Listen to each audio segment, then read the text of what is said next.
On my wedding day, my mother-in-law held the microphone in front of 300 elite guests and called me a charity case from the slums. My husband just stood there sipping his champagne and told me to smile for his wealthy investors. So I took the microphone, looked at every single guest, and made an announcement that shattered their entire fake empire. Minutes later, the very same people who insulted me were literally hiding under the banquet tables while federal agents stormed our reception. I am Caroline, 33 years old, and until that exact moment, my husband Bradley thought he was marrying a naive, broke woman he could easily manipulate. Before I continue this story, let me know where you are watching from in the comments below. Hit like and subscribe if you have ever had to stand up to toxic people who underestimated your worth. The ballroom at the Aspen Resort was the absolute definition of luxury. 300 of the most elite members of American high society filled the room, their voices creating a steady, affluent hum. Crystal chandeliers cast a warm, glittering glow over banquet tables draped in imported silk. Towering centerpieces of white orchids and hydrangeas scented the air, while waiters in crisp black suits moved silently through the crowd, constantly pouring vintage champagne.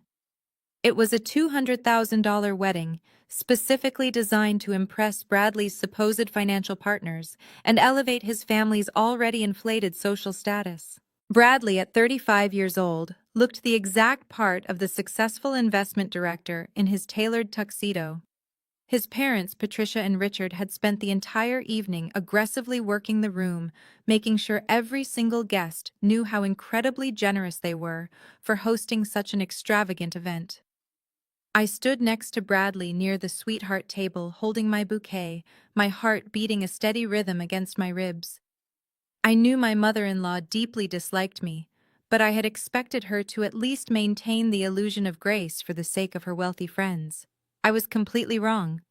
The sharp clinking of a silver spoon against crystal cut through the room. Patricia stood at the main stage, adjusting her heavy diamond necklace before grasping the microphone. She wore a silver couture gown that probably cost more than a down payment on a typical house, and her face was set in a practiced, picture-perfect smile. Patricia cleared her throat, ensuring every eye in the room was fixed firmly on her.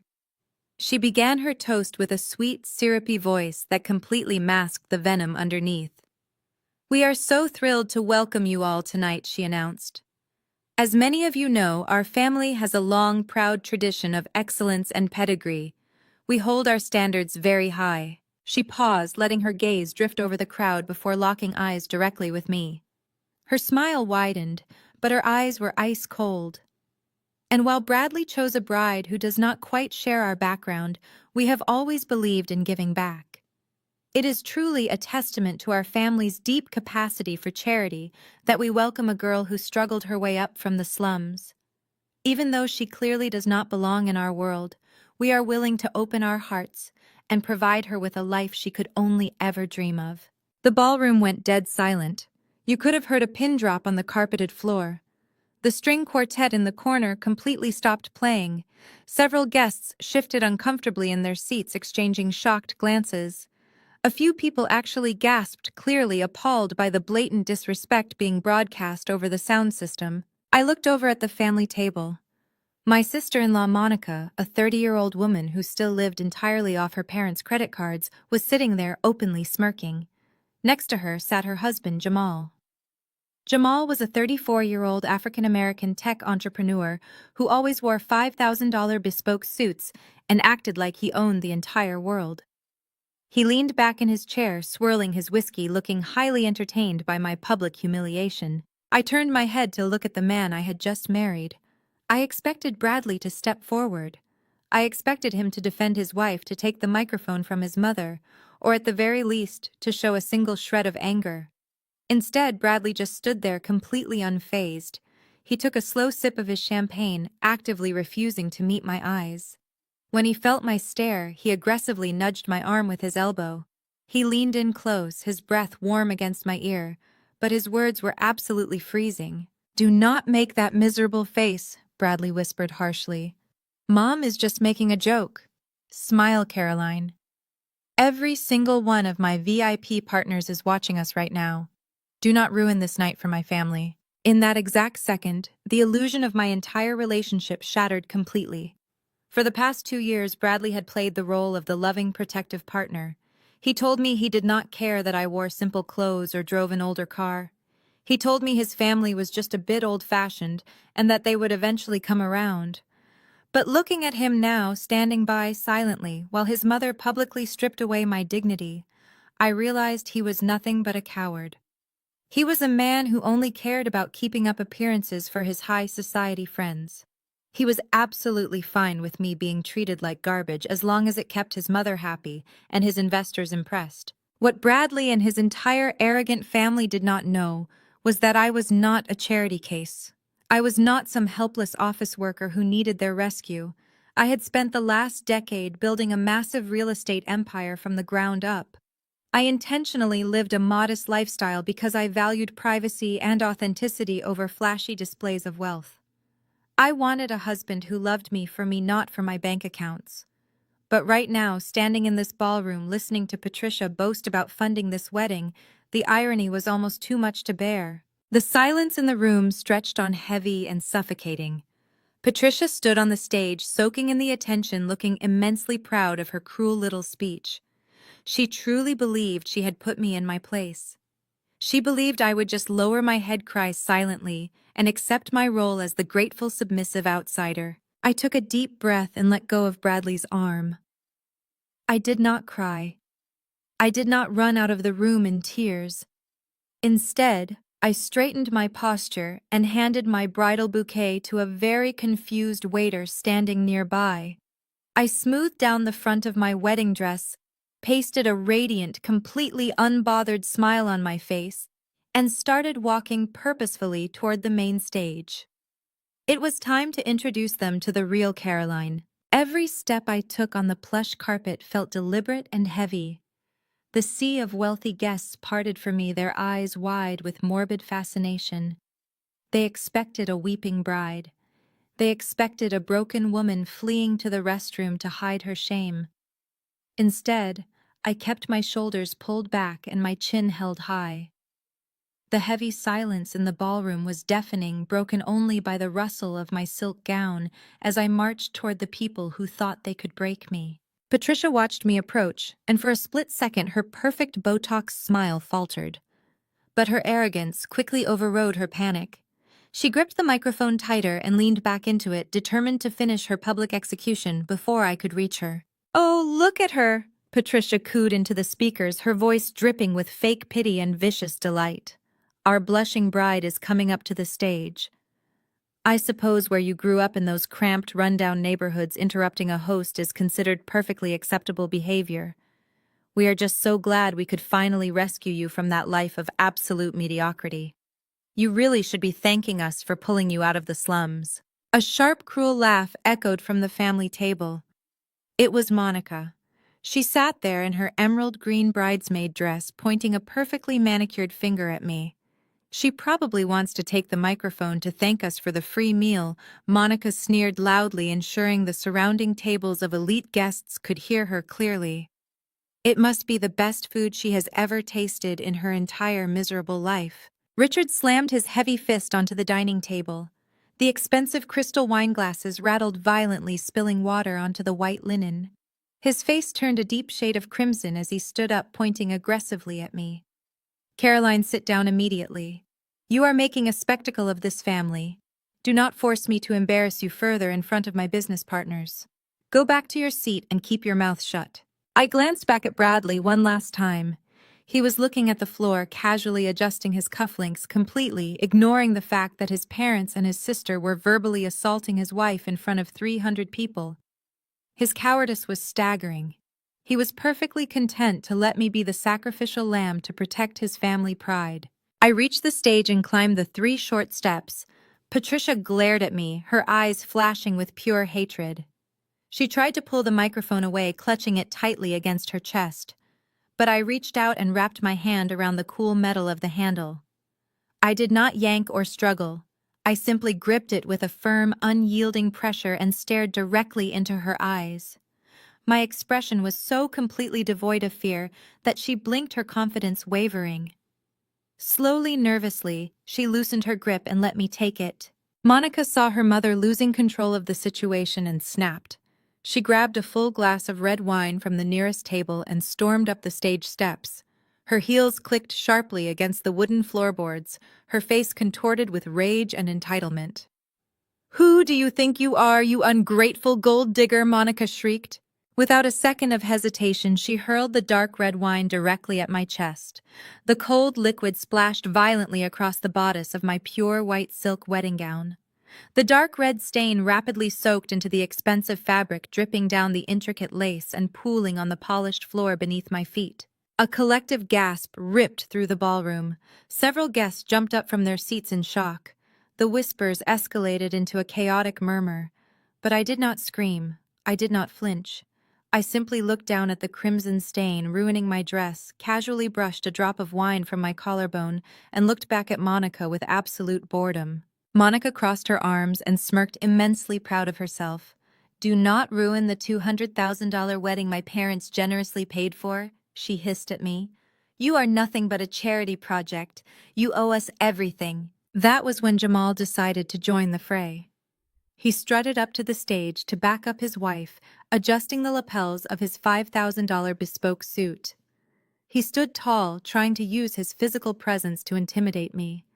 As a tech CEO, Jamal was used to pushing people around in boardrooms, and he clearly thought I would cower under his authority. "Listen to me very carefully, Caroline."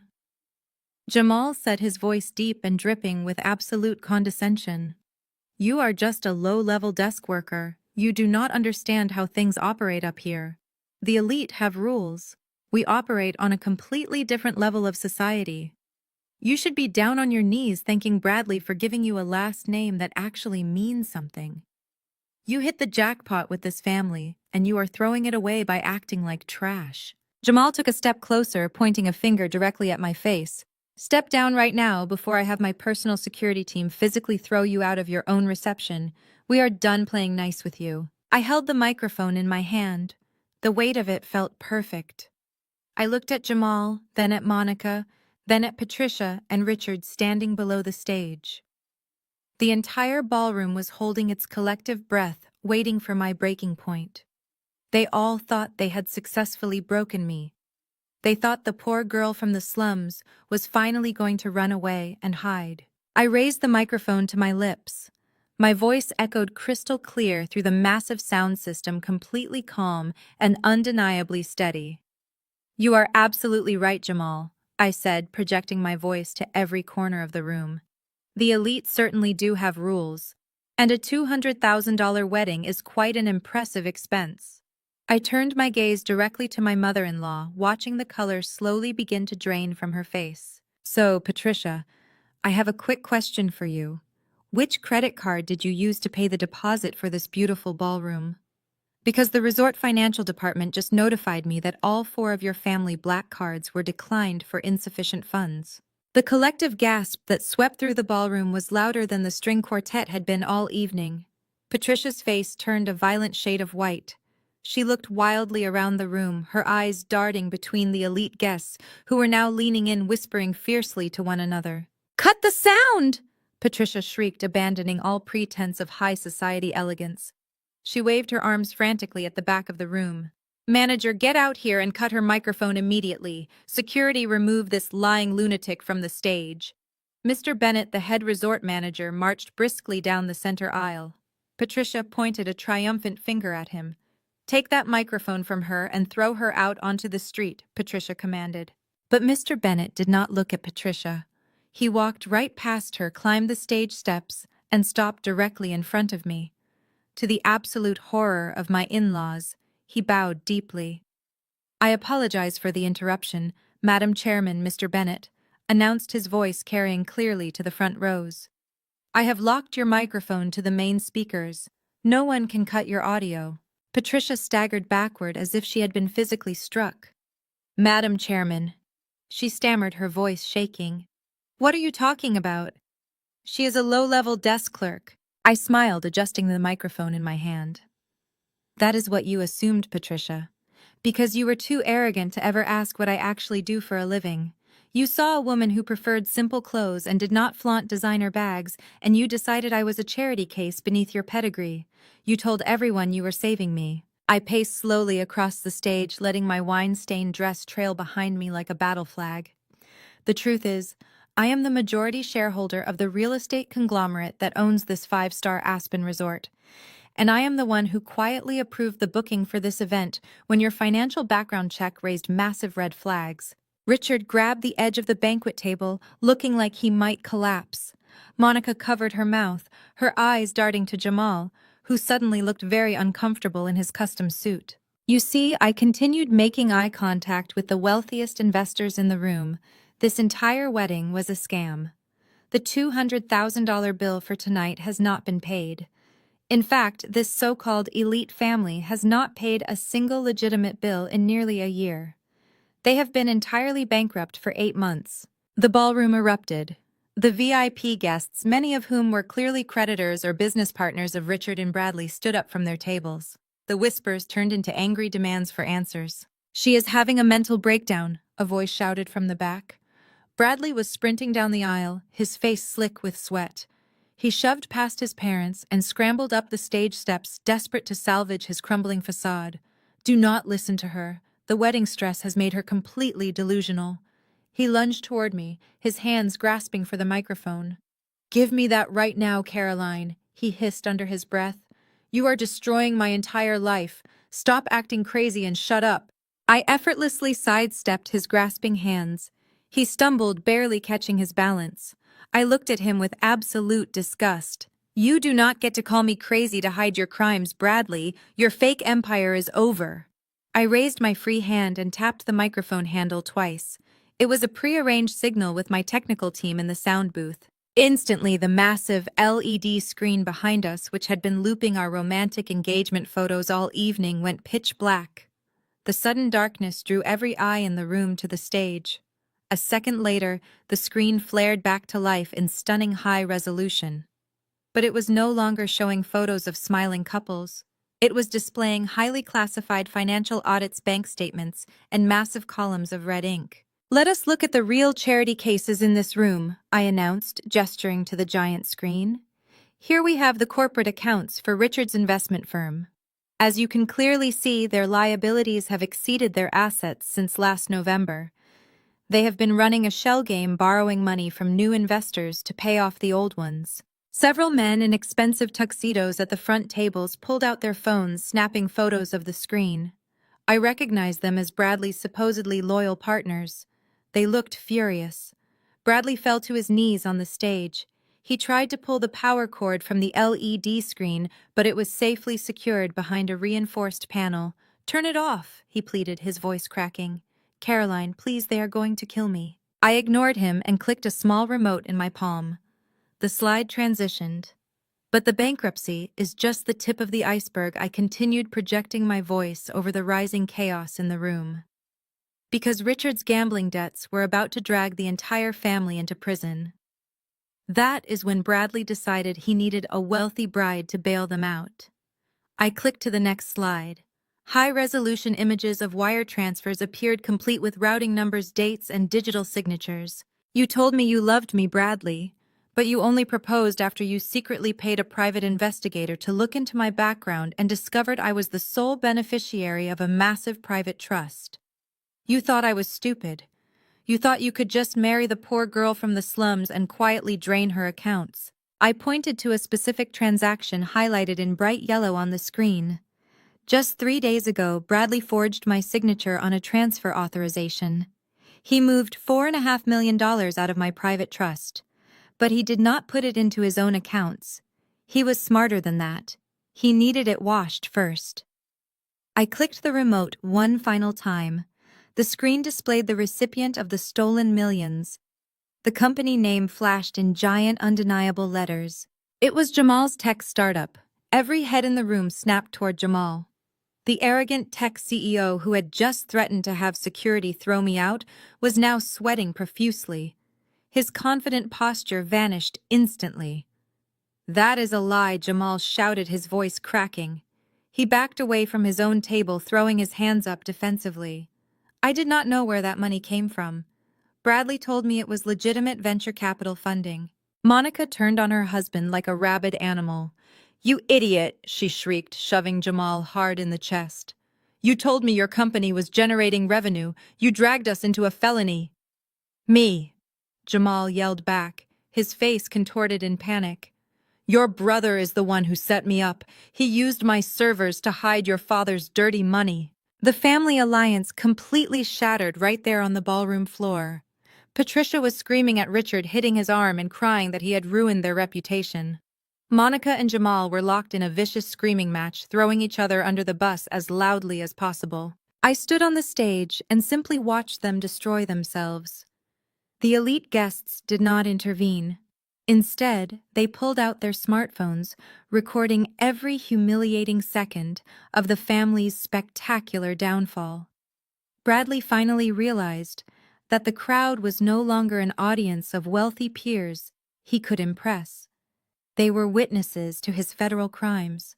Stripped of his arrogance and cornered by the undeniable truth blazing on the giant screen behind me, he broke completely. He crawled forward on his hands and knees across the polished wooden stage. Reaching out with trembling hands, he grabbed the wine-stained silk of my wedding dress, clutching it like a lifeline. Tears streamed down his face, ruining his perfectly groomed appearance. "Caroline, please." Bradley wept, his voice cracking loudly over the microphone that I still held. "We are married. You cannot do this to me. I love you. I swear I love you. We can fix this. Just turn off the screen. Tell everyone it is a misunderstanding. Please, Caroline, do not send my family to prison. I will pay back every single cent. Just give me another chance." He was using the very concept of love as a bargaining chip, proving exactly how pathetic and manipulative he truly was. I looked down at the man I had promised to spend my life with just a few hours ago. I did not feel an ounce of heartbreak. I only felt an overwhelming sense of liberation. "You do not love me, Bradley," I said, my voice echoing coldly through the silent ballroom. "You love the money you thought you were stealing. You love the idea of a naive girl from the slums who would sit quietly while your family treated her like garbage. But that girl does not exist." I gestured to Mr. Bennett, the resort manager, who had remained standing respectfully near the edge of the stage. He stepped forward immediately and handed me a sleek black leather folder. I opened the folder and pulled out a thick stack of legal documents. I looked Bradley dead in the eye and dropped the papers directly onto his chest. He scrambled frantically to catch them before they hit the floor. "Those are your divorce papers, Bradley," I announced. "And right behind them is a federal injunction signed by a judge. It legally freezes every single asset tied to your name, your father's fraudulent investment firm, and Jamal's fake tech startup. You do not have a single dime left to your name." Bradley stared at the papers in sheer terror, his mouth opening and closing without making a sound. But I was not finished. I brought the microphone back to my lips for my final announcement. "I did not just show these financial slides to our guests tonight," I declared, ensuring every person in the room heard me clearly. "I submitted the full forensic audit, including your forged wire transfers, to the Federal Bureau of Investigation at 6 o'clock this morning." The color entirely drained from Bradley's face.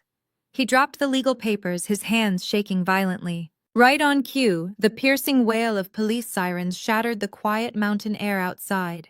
The sound grew louder and more intense by the second. Suddenly, brilliant flashes of red and blue lights pierced through the floor-to-ceiling glass windows of the ballroom, painting the panicked faces of my in-laws in harsh, flashing colors. Total chaos erupted.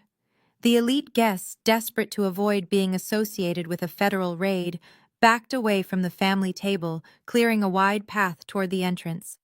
The heavy double doors of the ballroom burst open with a deafening crash. A dozen federal agents, wearing dark tactical windbreakers, marched inside, their badges gleaming under the crystal chandeliers. "Federal agents, nobody move the lead!" Officer shouted, his voice cutting through the panic.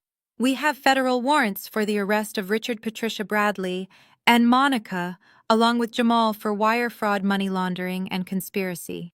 Patricia let out a blood-curdling shriek. Her high society facade was completely annihilated. Richard tried to bolt toward the kitchen service doors, but two agents instantly intercepted him, slamming him against the wall and snapping handcuffs tightly around his wrists. Then came the ultimate, pathetic display of cowardice. Stripped of all their elite dignity, terrified of the handcuffs and the flashing cell phone cameras of their former friends, Patricia, Monica, and Jamal literally scrambled to the floor. They crawled frantically under the main banquet table, dragging the expensive floral centerpieces down with them. They pulled the thick white silk tablecloths over their heads, hiding in the dark under the table like terrified children. The wealthy VIP guests crowded around, holding their phones high to record the absolute humiliation. They captured the moment the federal agents surrounded the banquet table, lifted the expensive linen, and dragged Patricia and Monica out by their arms. Monica was sobbing hysterically, her emerald dress tangled around her knees, while Patricia screamed about her rights and her social standing to anyone who would listen. Jamal was hauled up next to them. His $5,000 bespoke suit ruined, his head hung low in absolute shame. On the stage, two agents flanked Bradley. They yanked him to his feet and roughly secured his hands behind his back. He did not look at me again. He just kept his eyes glued to the floor, completely broken. I stood on the stage and watched the people who had insulted, degraded, and tried to rob me get paraded out of the ballroom in handcuffs. I did not feel a shred of pity. They had earned every single second of this nightmare. I slowly slid the heavy diamond engagement ring off my finger. I tossed it onto the wooden stage, letting it bounce away into the shadows. Mr. Bennett stepped up beside me. He held a luxurious tailored cashmere coat and gently draped it over my shoulders, covering the red wine stain on my silk gown. "Your limousine is waiting outside, Madam Chairman," he said respectfully. "Thank you, Mr. Bennett," I replied. With my head held high and my posture perfect, I walked gracefully down the stage steps and strode down the center aisle. The remaining guests parted from me, watching in stunned silence as I walked away. I did not look back at the screaming, the handcuffs, or the flashing cameras. I stepped out into the crisp mountain air, slid into the back of my waiting car, and left the ruins of their fake empire far behind me. Family is not defined by blood, and it certainly does not give anyone the right to manipulate and steal from you. Never allow anyone to trample over your boundaries because they think you are weak. And if they ever try, make absolutely sure that the price they pay is something they can never ever afford. The silence in the ballroom was absolute after Richard slammed his heavy fist onto the table. The expensive crystal wine glasses rattled violently, spilling water onto the white linen. His face turned a deep shade of crimson as he stood up, pointing aggressively at me. He demanded I sit down immediately and stop making a spectacle of the family. He tried to exert his patriarchal dominance, treating me like an unruly employee who had stepped out of line. He ordered me to go back to my seat and keep my mouth shut. I completely ignored his command. I stood firmly on the stage and tapped the microphone handle with my index finger. A sharp, clear thump echoed through the massive sound system, verifying it was perfectly live. The tension in the room skyrocketed. The elite guests shifted in their seats, their eyes darting between my unwavering stance and Richard's furious red face. They realized I was not backing down. The poor girl from the slums was refusing to submit to the wealthy patriarch. That was when Monica decided she had to intervene. She could not stand watching her parents lose control of the narrative. She sat at the family table, her face contorted with absolute entitlement. She grabbed a full glass of dark red wine from the table, her knuckles white, as she gripped the crystal stem. With a dramatic huff, she pushed her chair back and stormed toward the stage. Her heels clicked sharply against the polished wooden floorboards. She marched up the stage steps with her head held high, projecting the image of a protective sister defending her family's honor. As she reached the top step right next to where I stood holding the microphone, she feigned a sudden stumble.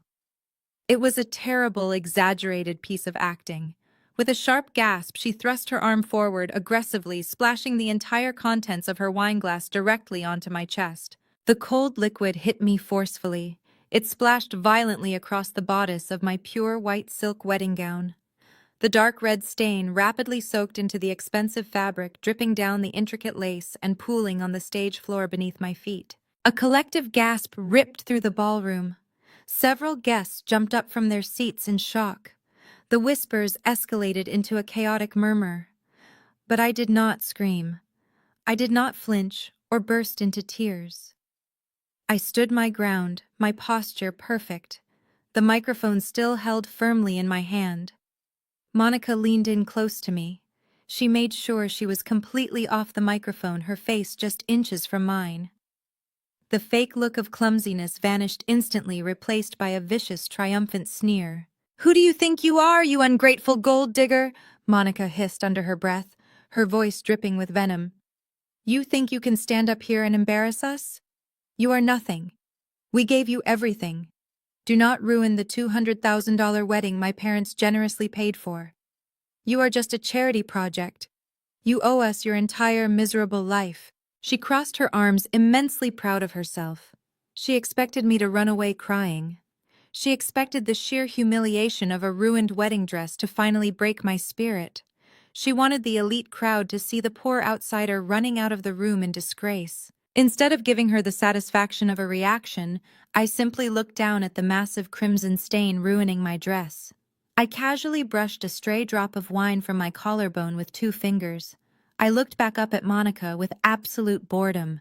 My expression was so completely devoid of fear or shame that her triumphant smirk faltered. She blinked, her confidence wavering for the first time all evening. I did not raise a hand to her. I did not yell back. I just held her gaze with a chilling, silent authority. The contrast between her erratic emotional attack and my cold, calculated composure made her look exactly like the spoiled, insecure child she truly was. She took a small step backward, suddenly realizing that throwing wine on me had not worked. It had only solidified my resolve. The trap was set, and the Golden family was walking right into it. Seeing his wife falter, Jamal decided it was time to intervene. He pushed his chair back from the front table, the harsh scraping sound echoing across the tense ballroom. Jamal was a 34-year-old tech entrepreneur, an African-American man who prided himself on projecting an image of absolute dominance and corporate superiority. He was determined to save his wife from looking foolish and to reassert the family's perceived authority over me. He adjusted the lapels of his $5,000 bespoke charcoal gray suit. Every single inch of him was meticulously styled to scream wealth and power, from the heavy gold luxury watch gleaming on his left wrist to the custom silk tie perfectly knotted at his collar.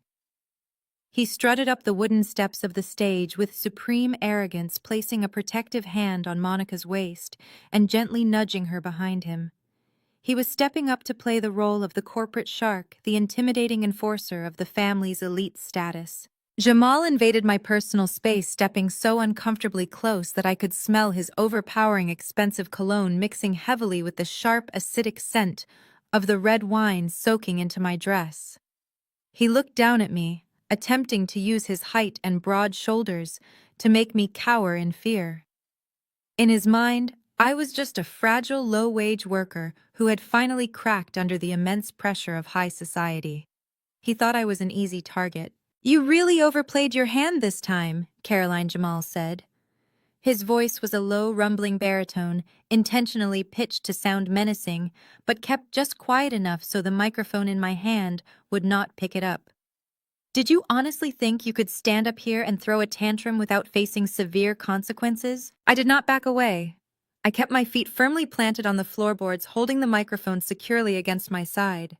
I simply watched him, studying his aggressive posturing like a scientist observing an unpredictable insect. Jamal smirked, a condescending, arrogant expression that perfectly mirrored his wife's previous look of triumph. "You see, this is the exact problem with letting people from your background into our inner circles. You simply do not understand the rules of the elite. You think your little emotional outbursts mean something up here. They do not. In our world, respect is not demanded by throwing a fit. Power up here is inherited and bought.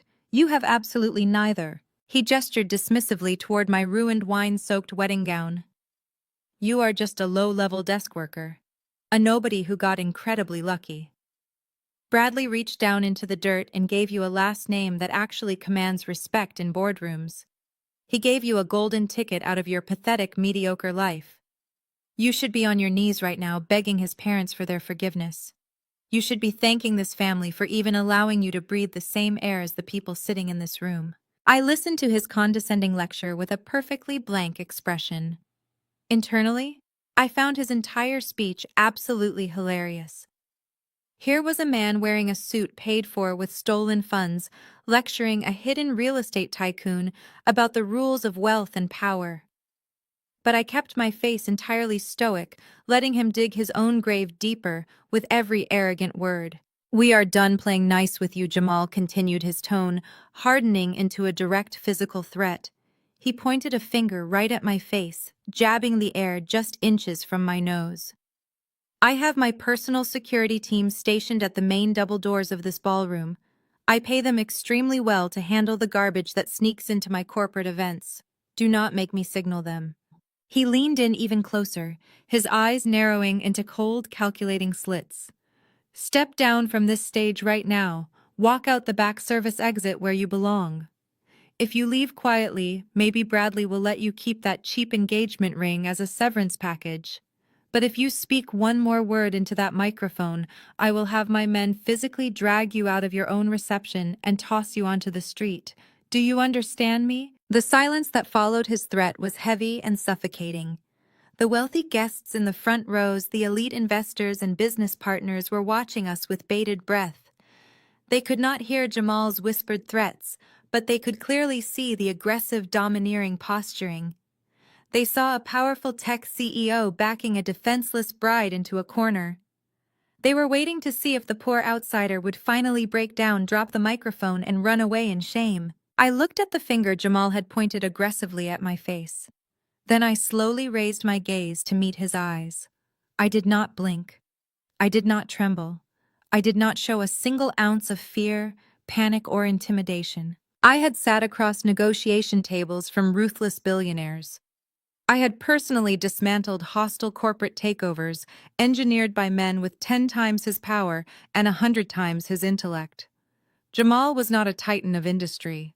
He was just a small, arrogant boy playing dress-up with money he did not earn. My completely unfazed reaction threw him entirely off balance. The confident, predatory smirk slowly began to fade from his face. He expected me to shatter under his verbal assault. He expected total submission. Instead, he found himself staring directly into the eyes of a woman who looked like she was calculating the exact cost of buying his entire tech company and selling it for scrap parts. I raised the microphone slowly toward my lips, never breaking eye contact with him. The harsh metallic hum of the live audio system echoed across the cavernous ballroom. Jamal took a fraction of a step back as the feedback whined, his broad shoulders tensing under his custom suit. He expected me to drop the microphone. He expected me to surrender to his whispered threats and run out the back service doors. Instead, my voice rang out through the speakers, clear, resonant, and completely devoid of fear. "You are absolutely right, Jamal," I said. The sound of my voice washed over the crowd, instantly silencing the remaining whispers in the back of the room. "The elite do have rules. You operate on a completely different level of society. You rely on power, on leverage, and on keeping people in their designated places." Jamal's eyes widened. He darted a quick, nervous glance over his shoulder at the tables filled with his tech investors and Bradley's financial partners. He had intended for our conversation to be a private threat, an intimidation tactic delivered off the microphone. Broadcasting his arrogant philosophy to the entire room was not part of his strategy.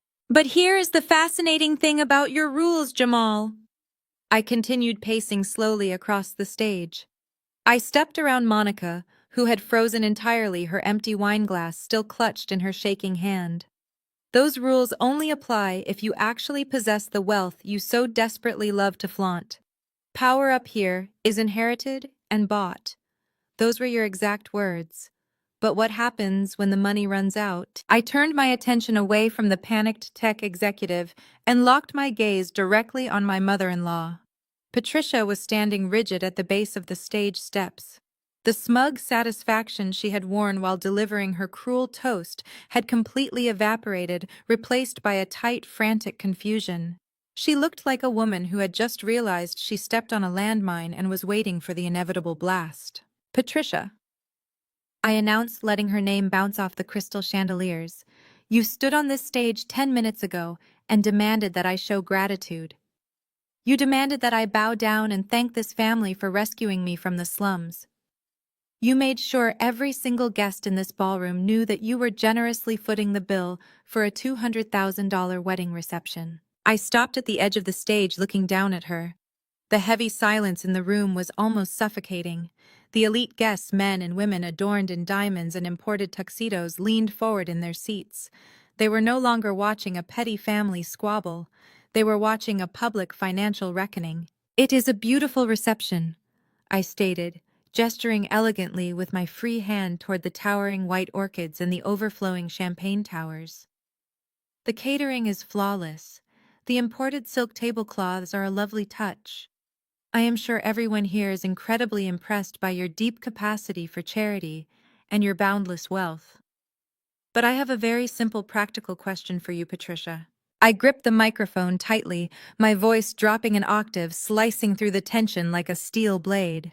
"Which credit card did you use to pay the deposit for this beautiful ballroom?" Patricia flinched, as if I had struck her across the face. Her mouth opened, but no sound came out. Her manicured hands gripped the edge of the nearest guest table so tightly her knuckles turned white. "Because the resort financial department just notified the front desk of a rather embarrassing administrative issue." I continued, my tone conversational, yet utterly ruthless. "It seems that when they attempted to run the final authorization for tonight's event, the transaction was declined. So they tried a backup card, and then another, and then a fourth." Richard, who had been looming behind his wife, suddenly lunged forward. "Caroline, shut your mouth this instant," he roared, his voice cracking with sheer panic. "This is an internal banking error. You have no idea what you are talking about." "I know exactly what I am talking about, Richard." I fired back over the speakers, my voice easily overpowering his unamplified shouting. "All 4 of your prestigious family black cards were declined for insufficient funds. Every single one of them. The cards are maxed out, frozen, and completely useless." The reaction was instantaneous. The pristine silence of the ballroom shattered into a chaotic symphony of shocked gasps, aggressive whispers, and the scraping of chairs. This was not just a rumor being passed around a country club locker room. This was a live execution of their financial standing. I looked out at the front tables. The VIP guests, the people Bradley and Richard relied on to maintain their fraudulent investment firm, were exchanging dark, furious looks.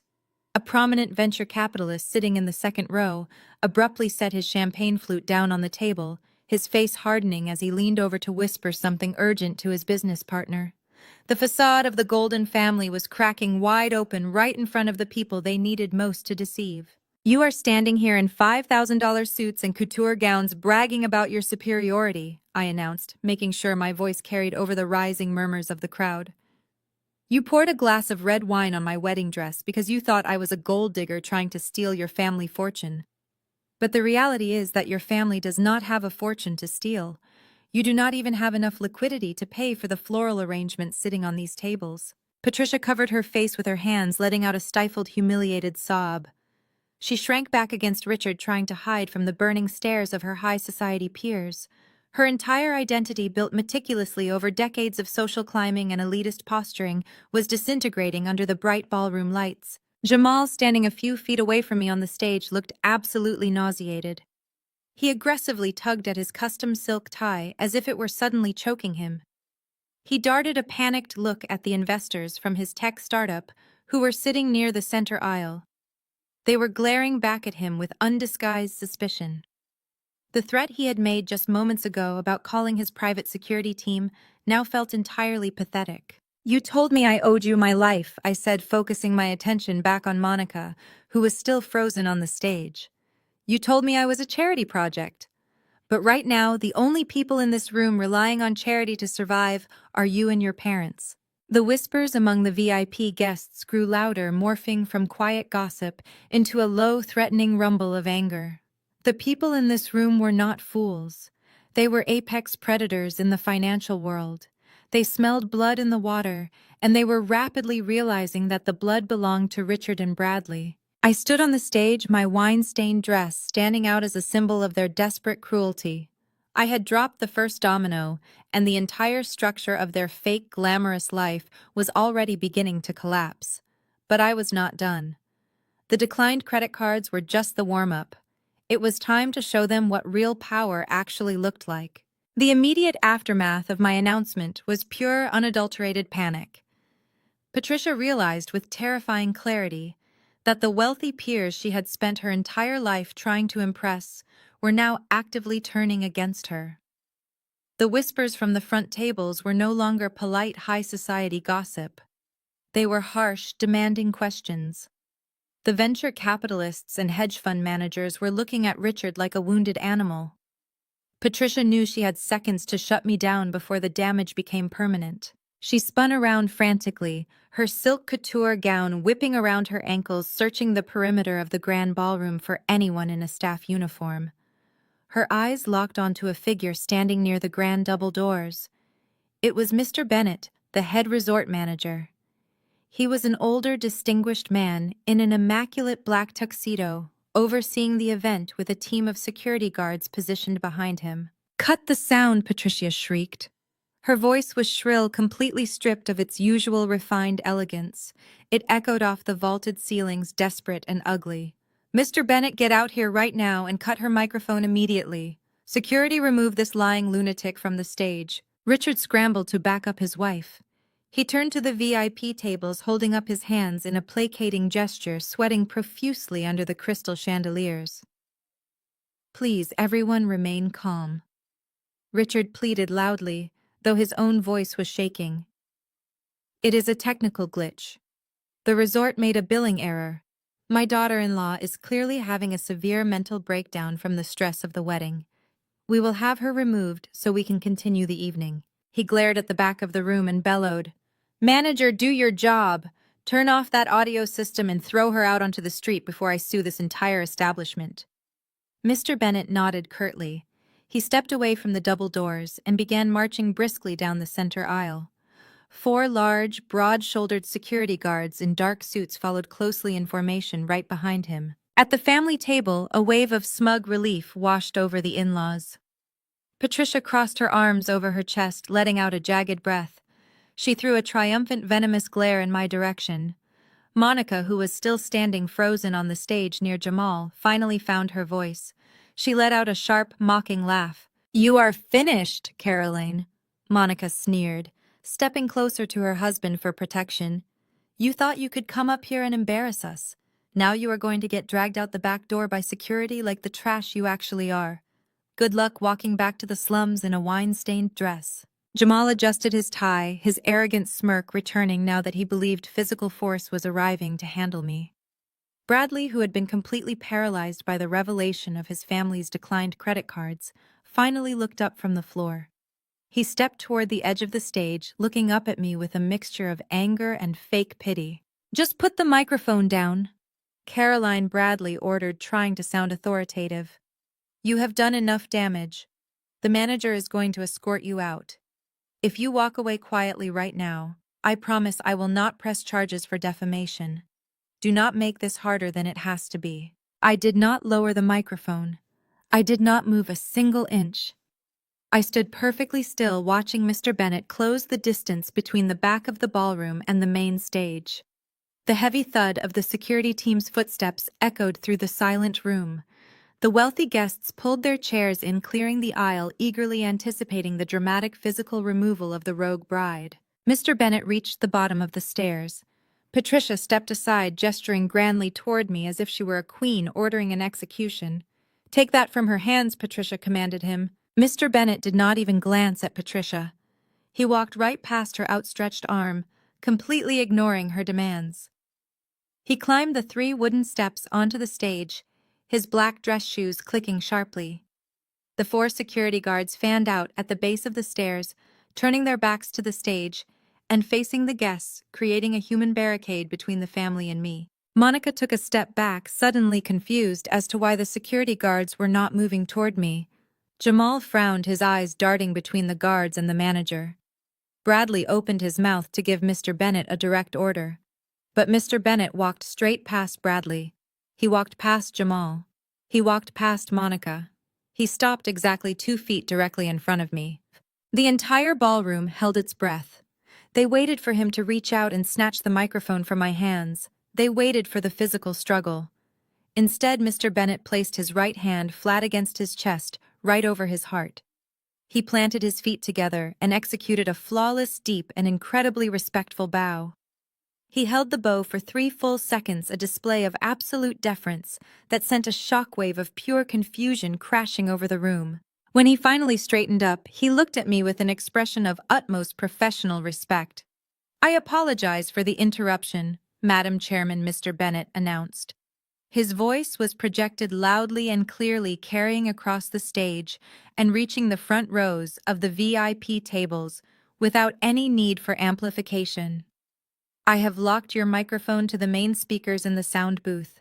No one can cut your audio. You have the floor for as long as you require." If a bomb had detonated in the center of the room, it would have caused less shock.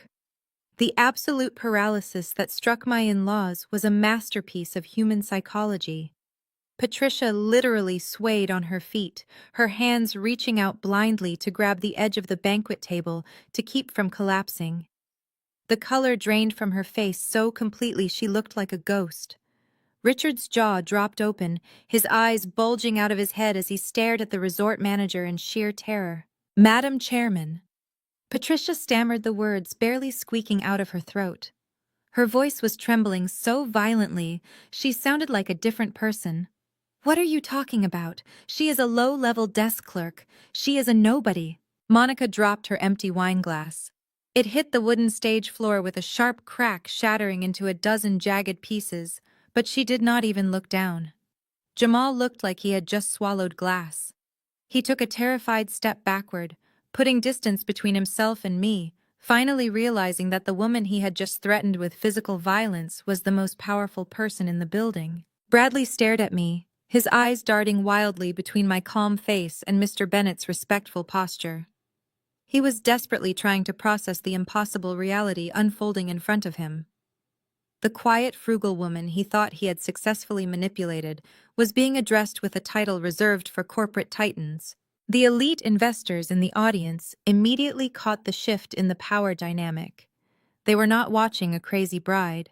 They were watching an execution carried out by someone operating at the highest level of authority. I looked down at the shattered glass at Monica's feet, then raised my eyes to meet Patricia's terrified gaze. The microphone was live, the room was mine, and their ultimate nightmare had just begun. I adjusted my grip on the microphone. The cool metal felt grounding against my palm. I looked directly at my mother-in-law, who was still trembling near the shattered glass. "That is what you assumed, Patricia," I said, my voice echoing evenly across the vast space. "Because you were too arrogant to ever ask what I actually do for a living. You saw a woman who preferred simple clothes and did not flaunt designer bags, and you decided I was a charity case beneath your pedigree. You told everyone you were saving me." I paced slowly across the stage, letting my wine-stained dress trail behind me like a battle flag. I stepped carefully over the broken crystal, forcing Jamal and Monica to back away from me. "The truth is," I continued, my gaze sweeping over the audience, "I am the majority shareholder of the real estate conglomerate that owns this 5-star Aspen resort.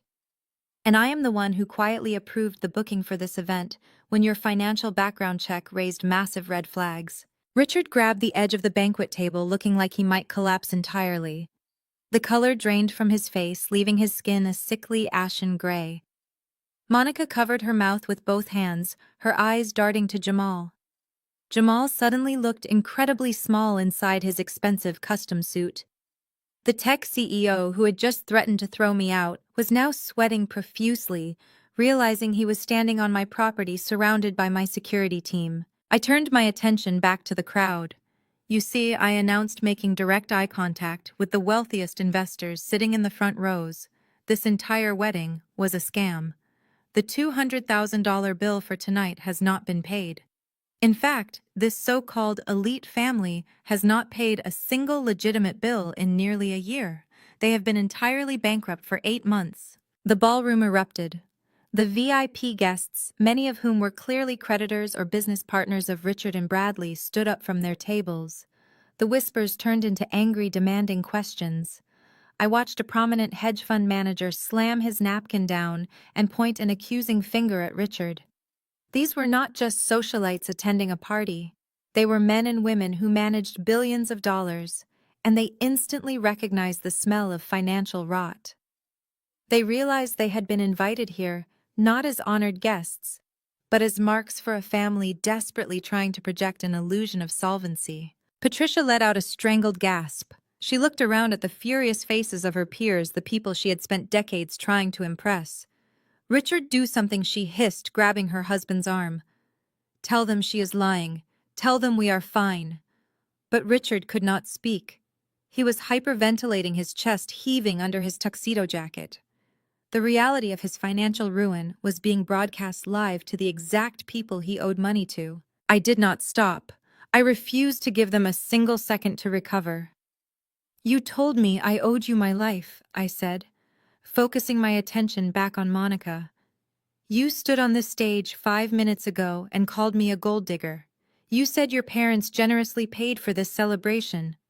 But the reality is that the only people in this room relying on charity to survive are you and your parents. Your father's firm is drowning in debt. Your mother's credit cards are frozen. The only reason this event was not canceled by the venue months ago is because I personally instructed Mr. Bennett to let it proceed. I wanted to see exactly how far you would all go to maintain your pathetic, glittering lie." The murmurs among the VIP guests grew into a low, threatening rumble of anger.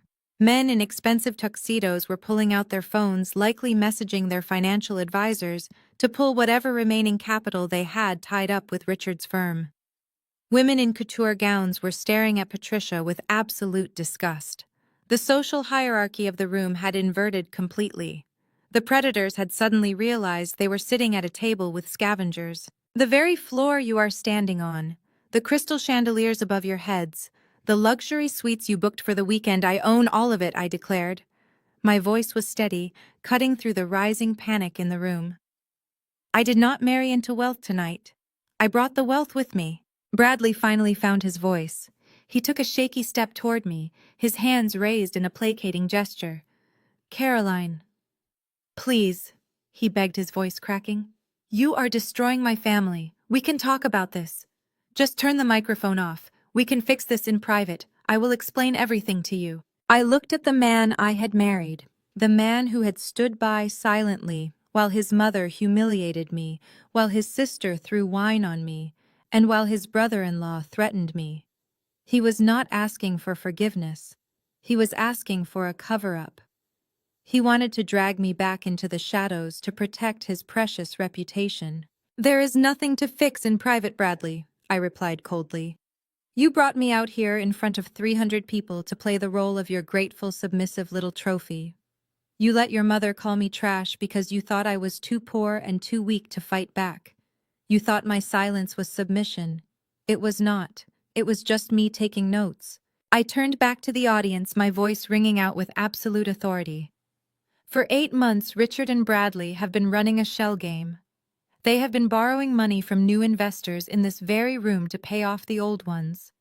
They hosted this wedding to convince all of you that their firm is thriving, hoping you would write them another round of checks tomorrow morning." The outrage from the front tables boiled over. A man with silver hair and a sharp jawline shouted directly at Richard. "Is this true? Richard, have you been using our capital to fund your personal debts?" Richard shrank back, unable to meet the man's furious gaze. Patricia tried to hide behind her husband, her former arrogance replaced by sheer, unadulterated terror. The wealthy elite did not tolerate being made into fools, and they certainly did not tolerate being robbed by their own. I stood on the stage, the undisputed owner of the room, both literally and figuratively. My wine-stained dress no longer looked like a mark of humiliation. It looked like the armor of someone who had just walked through a battlefield and emerged completely victorious. I had dropped the first major domino, and the entire structure of their fake glamorous life was rapidly collapsing into dust. But the bankruptcy was just the beginning. The real crimes had yet to be exposed. The real crimes had yet to be exposed. Bradley could no longer hide behind his parents or his cowardly silence. The terrifying realization that his entire livelihood was evaporating in front of his eyes finally snapped him out of his paralysis. He saw the furious expressions of his investors and knew that if he did not silence me immediately, he would be leaving this resort in handcuffs rather than a honeymoon suite. He lunged forward, sprinting down the short distance between the sweetheart table and the stage. His polished facade was entirely gone. He took the wooden steps 2 at a time, his breathing heavy, his eyes wide with a frantic, animalistic desperation.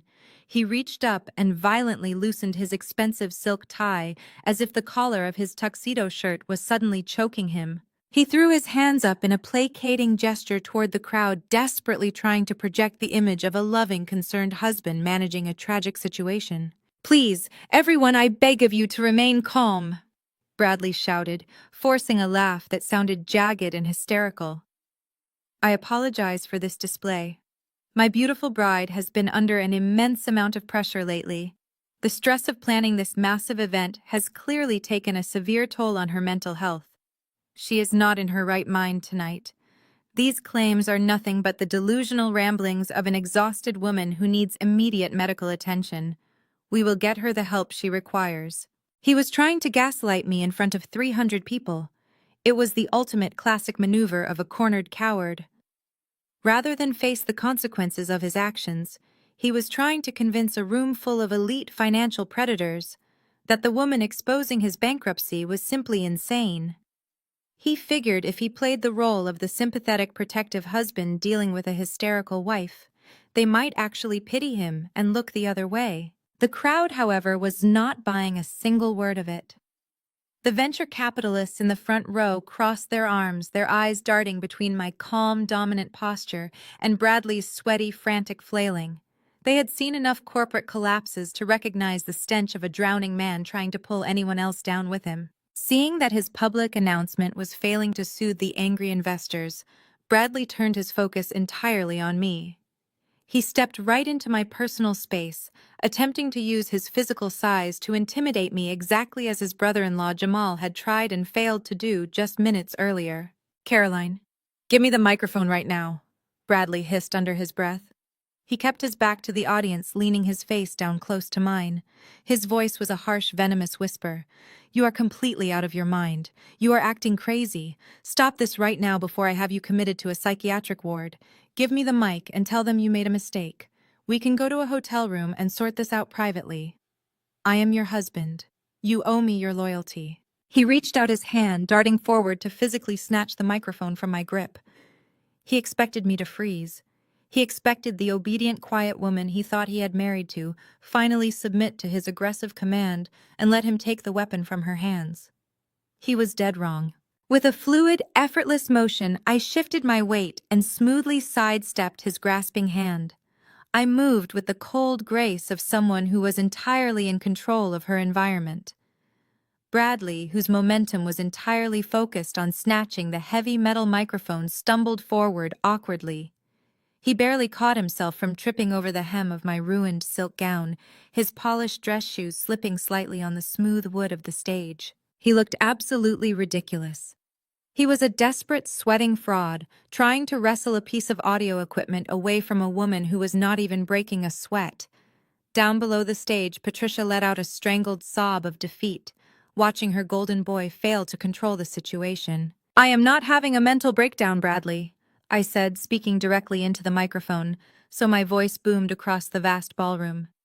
"And I am certainly not acting crazy. In fact, I am the only person on this stage who has a perfectly clear understanding of reality. You cannot gaslight your way out of a financial audit." I turned to face the audience, completely ignoring my husband, who was now breathing heavily behind me. He was trying to figure out how to physically stop me without looking like a physical abuser on camera. Countless smartphones were already raised in the air, recording his every move. He was trapped.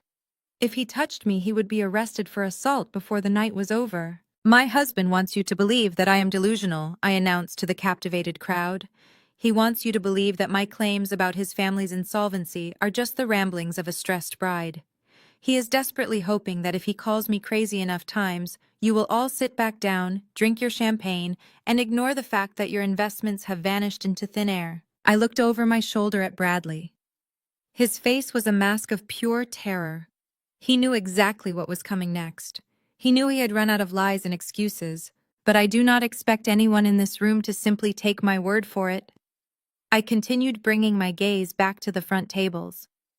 In the world of high finance, talk is cheap. You are all successful investors. You do not deal in rumors or emotional outbursts. You deal in hard data. You deal in verifiable facts. And luckily for you, I brought exactly that. I raised my free hand in the air. The massive LED screen positioned behind the stage had been softly illuminating the room all evening, looping high-resolution, heavily edited photos of our engagement. It showed Bradley and me smiling on a beach, laughing in a park, projecting the absolute perfect image of a happy, affluent couple. It was a visual representation of the lie he had sold me to get access to my wealth. I lowered my hand and sharply tapped the top of the microphone twice with my index finger. Instantly, the vibrant engagement photos vanished. The massive LED screen behind us suddenly went pitch black. The massive LED screen behind us suddenly went pitch black. The darkness lasted for exactly 3 seconds. It was just long enough for the uneasy silence to stretch to a breaking point before the display roared back to life. But it was no longer a montage of romantic smiles. A blindingly bright, high-resolution document illuminated the ballroom in stark white light. The 4,000-pixel clarity was unforgiving. It displayed a heavily redacted but completely verifiable forensic audit of Richard Investment Firm. I turned slightly to look at the screen, using my free hand to gesture toward the glowing numbers like a seasoned corporate presenter. Let us review the actual financial health of the Golden family, I announced, my voice slicing through the stifling quiet of the room. What you are looking at is the third quarter balance sheet for Richard Holding Company. If you look closely at column 4, you will notice a rather alarming trend. The liabilities do not just exceed the assets, they obliterate them. A collective intake of breath echoed from the front rows. Men who managed billions of dollars for a living leaned forward, their eyes scanning the towering columns of red ink. The numbers were catastrophic. Richard collapsed into the nearest empty chair at the family table. He clutched his chest, his mouth opening and closing as he struggled to pull air into his lungs.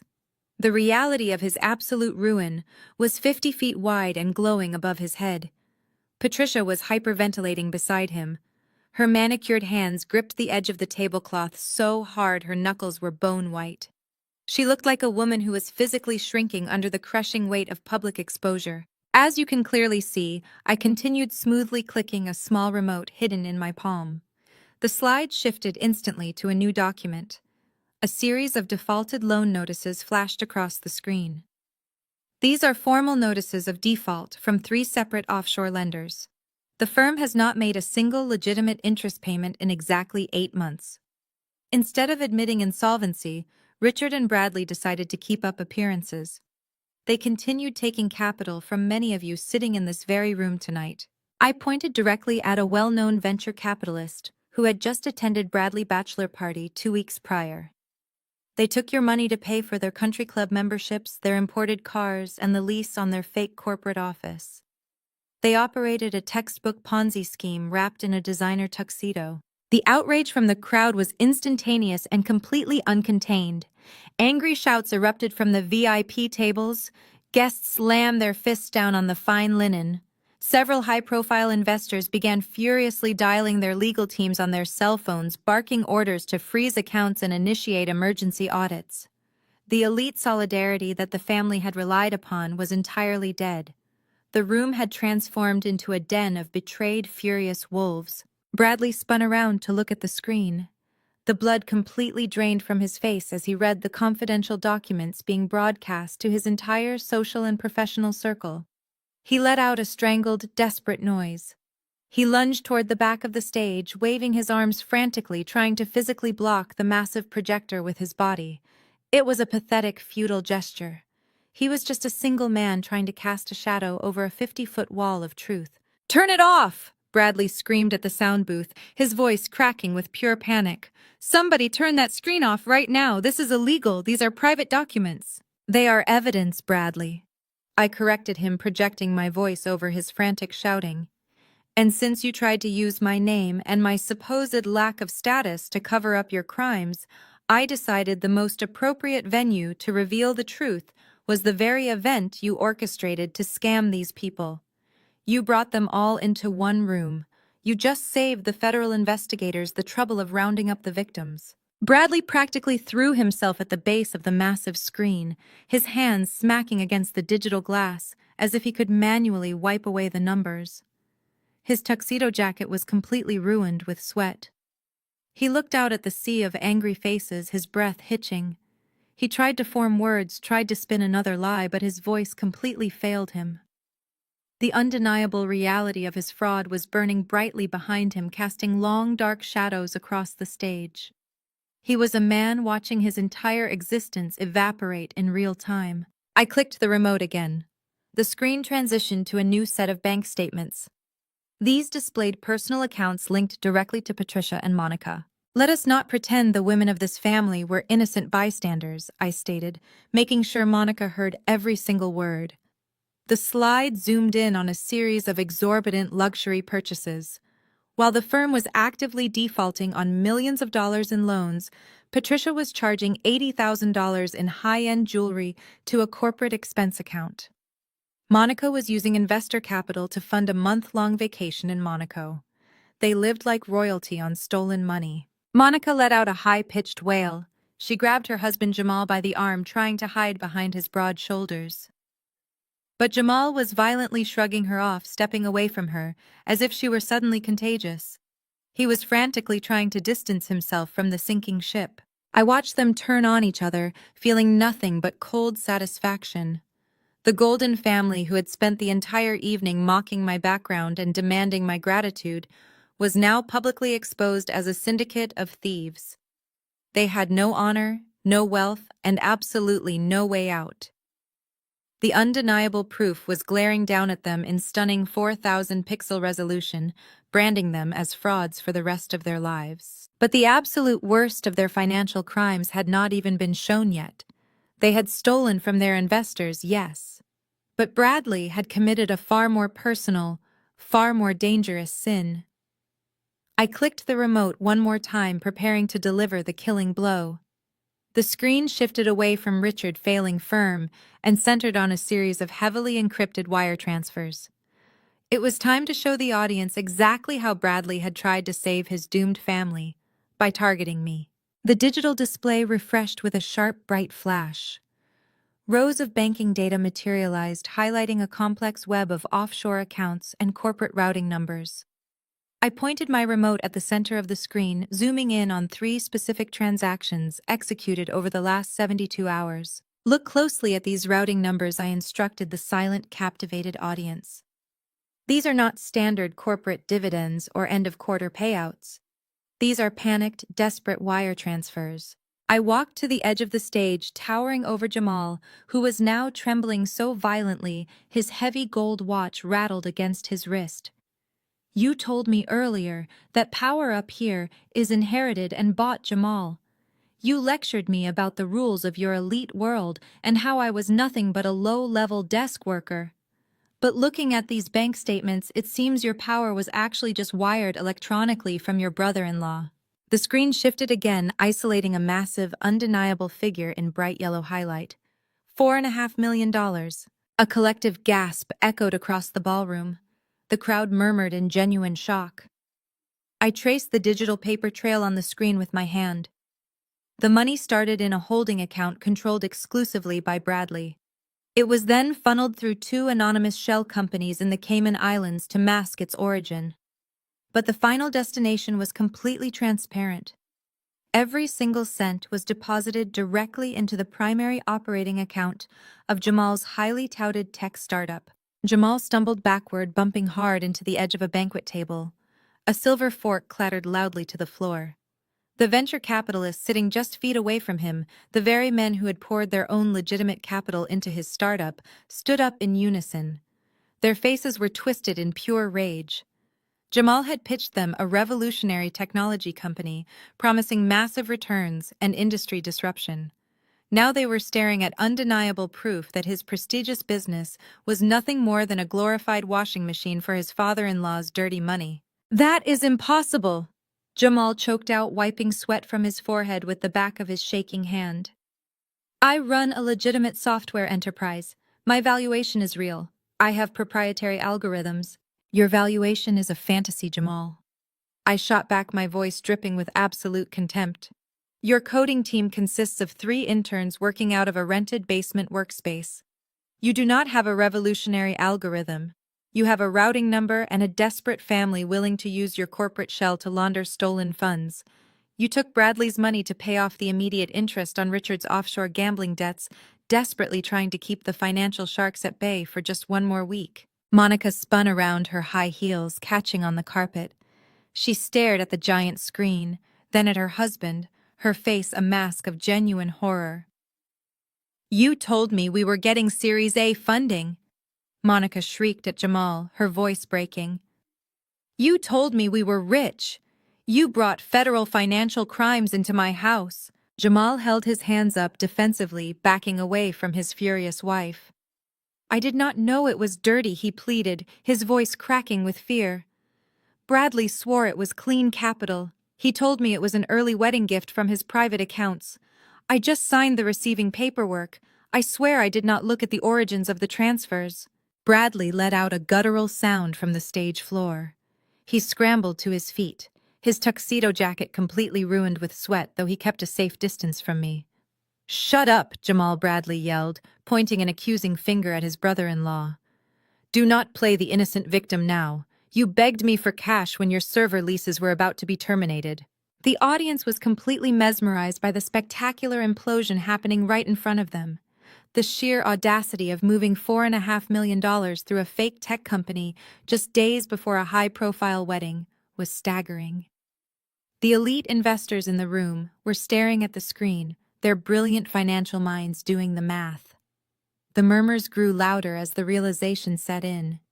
If Richard's firm was bankrupt and Bradley's accounts were completely drained, where did $4.5 million suddenly come from? I raised the microphone again, cutting through the rising chaos in the ballroom. The room instantly fell silent, waiting eagerly for my next words. "You see, the guests in this room are incredibly smart men and women," Bradley, I announced, keeping my eyes locked on my husband. "They are looking at this massive wire transfer, and they are wondering the exact same thing I wondered when my private bank notified me of a massive security breach on my personal accounts. If your family is completely broke, how did you manage to wire $4.5 million to Jamal on a Tuesday afternoon?" Bradley froze. The remaining blood drained entirely from his face, leaving him looking like a corpse in a tailored suit. He realized what I was about to say. He realized the ultimate devastating truth was about to be dropped on the entire room. He shook his head slowly, a silent, desperate plea for mercy that I had absolutely no intention of granting. I turned to face the crowd, holding my head high, preparing to deliver the killing blow that would seal his fate forever. I clicked the remote one final time. The screen behind me shifted from the offshore routing numbers to a highly classified, incredibly sensitive banking document. The logo of one of the most exclusive private wealth management firms in the world glowed in bright blue at the top of the screen.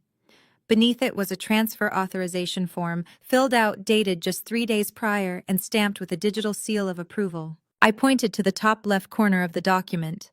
"That is my personal private trust account," I stated, my voice echoing like thunder across the silent ballroom. "It is an account that I established a decade ago, built entirely from the profits of my real estate developments. It is an account that Bradley was never supposed to have access to." I zoomed in on the bottom right corner of the document. The image enlarged to show a signature. It looked like mine, but the curvature of the letters was rigid and forced. "You hired a private investigator to find out my true net worth, Bradley," I announced, turning to glare at him. "But you did not stop there. You used the wedding planning process to gain access to my personal identification documents." You waited until I was distracted with finalizing the catering menu and the floral arrangements, and you meticulously forged my signature on a transfer authorization. You deliberately bypassed the security protocols of a joint marital account by executing this fraud before we even walked down the aisle. You stole $4.5 million of my hard-earned money because you were too cowardly to admit your family was completely destitute. Bradley let out a hollow, agonizing gasp. He backed away, his hands gripping the sides of his head as if trying to physically block out my words. But stealing from your bride was not enough, I continued, mercilessly pressing the attack. You had to protect the family patriarch. I turned my attention to Richard, who was now slouched in his chair, staring blankly at the floor. I clicked the remote again. A new ledger appeared, cross-referencing the deposits into Jamal's tech startup with a series of massive payouts to an illegal offshore gambling syndicate based in Macau. Richard did not just lose his investment firm to bad market conditions, I announced to the room. He gambled it away. He lost millions of dollars belonging to the people in this room on private baccarat tables and underground sports betting. When the syndicates came to collect, Richard panicked. He begged his golden boy Bradley to fix it.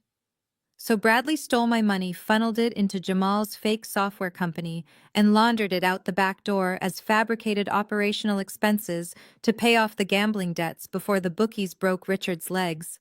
The reaction from the crowd was no longer just shocked whispers. It was an eruption of pure, unfiltered fury.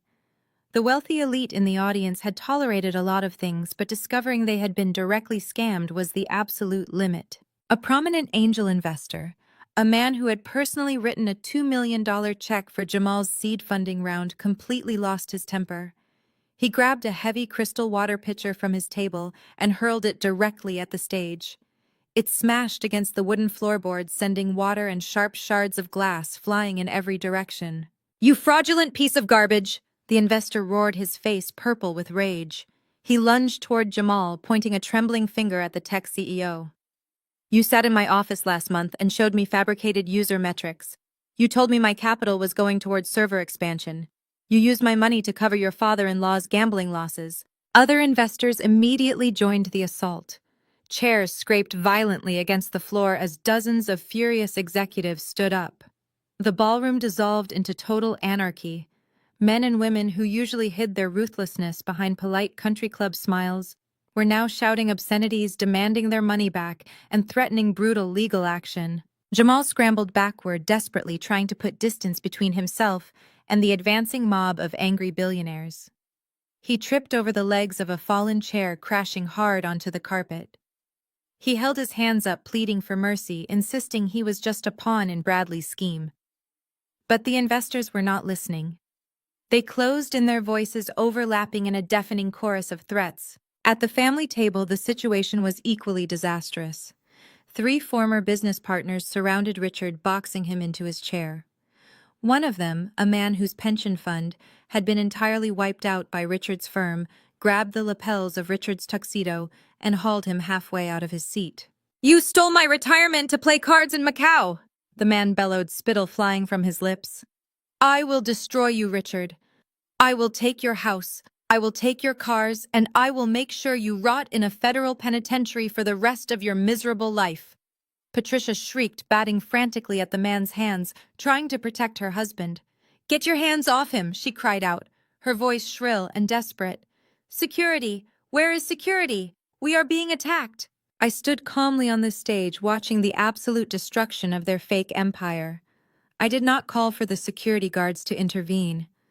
The men stationed at the base of the stage remained perfectly still, their backs to me, ensuring that no one from the furious crowd could reach the platform.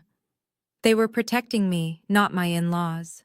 The sheer volume of the yelling and the sound of breaking glass echoed through the luxurious ballroom.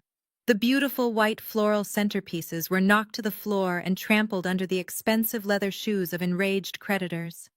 The $200,000 wedding had transformed into a brutal, high-stakes tribunal. Bradley was on his knees on the stage, completely paralyzed by the violent chaos erupting below him.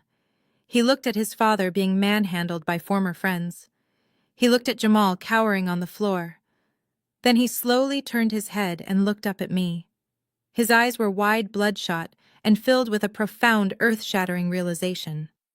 He had brought a predator into his home disguised as prey, and now his entire bloodline was paying the ultimate price. Jamal could no longer handle the crushing pressure of the furious investors surrounding him. The illusion of his corporate dominance evaporated entirely. He scrambled backward from the advancing billionaires, kicking away the remnants of a broken chair, and pointed a trembling finger directly at the stage. "He lied to me!" Jamal shrieked, his voice echoing through the ballroom without any need for a microphone. "Bradley told me the money was clean. He is the one who forged the transfer documents. I just provided the corporate routing numbers. I had no idea he was stealing from his own wife to cover up gambling debts." Bradley snapped out of his paralyzed state. The betrayal from his brother-in-law ignited a furious, desperate rage. He scrambled to the very edge of the wooden stage, leaning over to spit vitriol down at Jamal. "You greedy coward," Bradley yelled, his voice cracking under the strain. "You took a 30% cut to wash that money through your servers.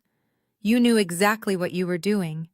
Your fake tech company was weeks away from total bankruptcy, and you begged me to save it. You gladly took that capital to keep playing the successful CEO." Monica, completely unhinged by the loss of her emerald green-clad dignity and the terrifying prospect of federal prison, launched herself at Jamal. She grabbed the lapels of his ruined $5,000 suit, shaking him violently. Her perfectly styled hair fell in messy strands across her tear-streaked face. "You promised me we were getting Series A funding!" Monica screamed, her face contorted with absolute rage. "You told me we were going to be billionaires. You told me I could book the vacation to Monaco because your algorithm was finally selling. You dragged federal financial crimes into my house. You ruined my life." Jamal shoved her away roughly, his own panic morphing into vicious hostility. "Your brother ruined your life, Monica. Your father ruined your life. They used my company to pay off mafia debts because your precious daddy could not stop gambling in offshore casinos. Do not you dare put this on me. You loved spending the stolen money just as much as your mother did." Down at the family table, the camera phones of the elite guests pivoted eagerly to capture the next phase of the meltdown. Patricia, who had spent decades meticulously cultivating the image of a perfect high society matriarch, completely lost her mind. The sheer humiliation of being exposed in front of her country club peers broke her final shred of sanity. She turned on Richard with a ferocity that made the surrounding creditors take a step back. "This is your fault," Patricia shrieked, slapping Richard hard across the chest with her manicured hand. "Your disgusting gambling addiction. Your secret trips to Macau. You destroyed our legacy. You destroyed my social standing. I spent 30 years building this family up to the top of the elite circle, and you threw it all away on card tables." Richard grabbed her wrists forcefully, pushing her hands down. His face was a dark, mottled purple twisted with humiliation and fury. "Your social standing!" Richard bellowed, his voice hoarse. "You spent $80,000 on jewelry while we were actively defaulting on massive loans. You maxed out every credit card we had just to pretend we were still rich. You pushed Bradley to marry Caroline as quickly as possible so you could keep playing the wealthy socialite. You are a parasite, Patricia. You bled us dry just to keep up appearances." The unified front of the Golden family was entirely dead. They were no longer the elite, untouchable aristocrats of Aspen. They were rats trapped on a sinking ship, violently tearing each other apart to find a single piece of driftwood. The loyalty they had weaponized against me all evening was proven to be nothing but a fragile transactional lie. The second the money vanished, their love for one another vanished with it. I stood perfectly still on the stage. I did not speak into the microphone. I did not move to intervene. I simply watched them self-destruct. The contrast between my absolute stillness and their frantic, animalistic panic was staggering. I had laid the trap, but I did not need to push them into it. Their own greed, arrogance, and inherent selfishness were doing all the heavy lifting. The ballroom was filled with the sounds of shattering glass, the clicking of cell phone cameras, and the overlapping screams of a family turning on its own blood. Bradley was weeping openly on the edge of the stage, hurling insults at his sister. Monica was sobbing on the carpet, trading vicious verbal blows with Jamal. Richard and Patricia were verbally eviscerating decades of their marriage, loudly exposing every dark, ugly secret they had kept hidden behind their mansion doors. The wealthy investors who had previously treated them with respect were now laughing, recording the meltdown and sending the footage to every major financial contact in their networks. The family was executing their own social and professional death sentences live on camera. I watched the empire burn to the ground, feeling an overwhelming sense of vindication. I did not owe these people a single ounce of mercy. I just had to stand back and let the fire they started consume them entirely. The flames of their destruction were instantly captured by a sea of glowing rectangular screens. Hundreds of smartphones were raised high above the crowd, their camera lenses focused sharply on the grotesque display of a once powerful family tearing itself apart. The elite guests, disgusted and out for their own money, had seamlessly transitioned from outraged victims to ruthless paparazzi. In the world of high society, there is no currency more valuable than the catastrophic failure of a peer, and the guests were eagerly hoarding every single second of it. The flashes of cell phone cameras strobed across the darkened ballroom like lightning in a severe storm. Live streams were initiated across various social media platforms. Videos were being sent directly to private group chats, rival investment firms, and exclusive country club mailing lists. The very people Patricia and Richard had spent their entire lives trying to impress were now actively broadcasting their ruin to the entire world. I watched a prominent socialite, a woman Patricia frequently hosted for afternoon tea, standing on a chair to get a better angle of the carnage. She was narrating the event into her phone with a look of pure, unadulterated glee. This was the modern execution of a dynasty. It was bloodless, but it was absolutely lethal. The harsh glare of the camera lights finally broke through the blinding rage consuming Patricia and Richard. They stopped screaming at each other, the reality of the digital firing squad suddenly registering in their frantic eyes. Patricia gasped, her hands flying up to cover her tear-streaked, flushed face.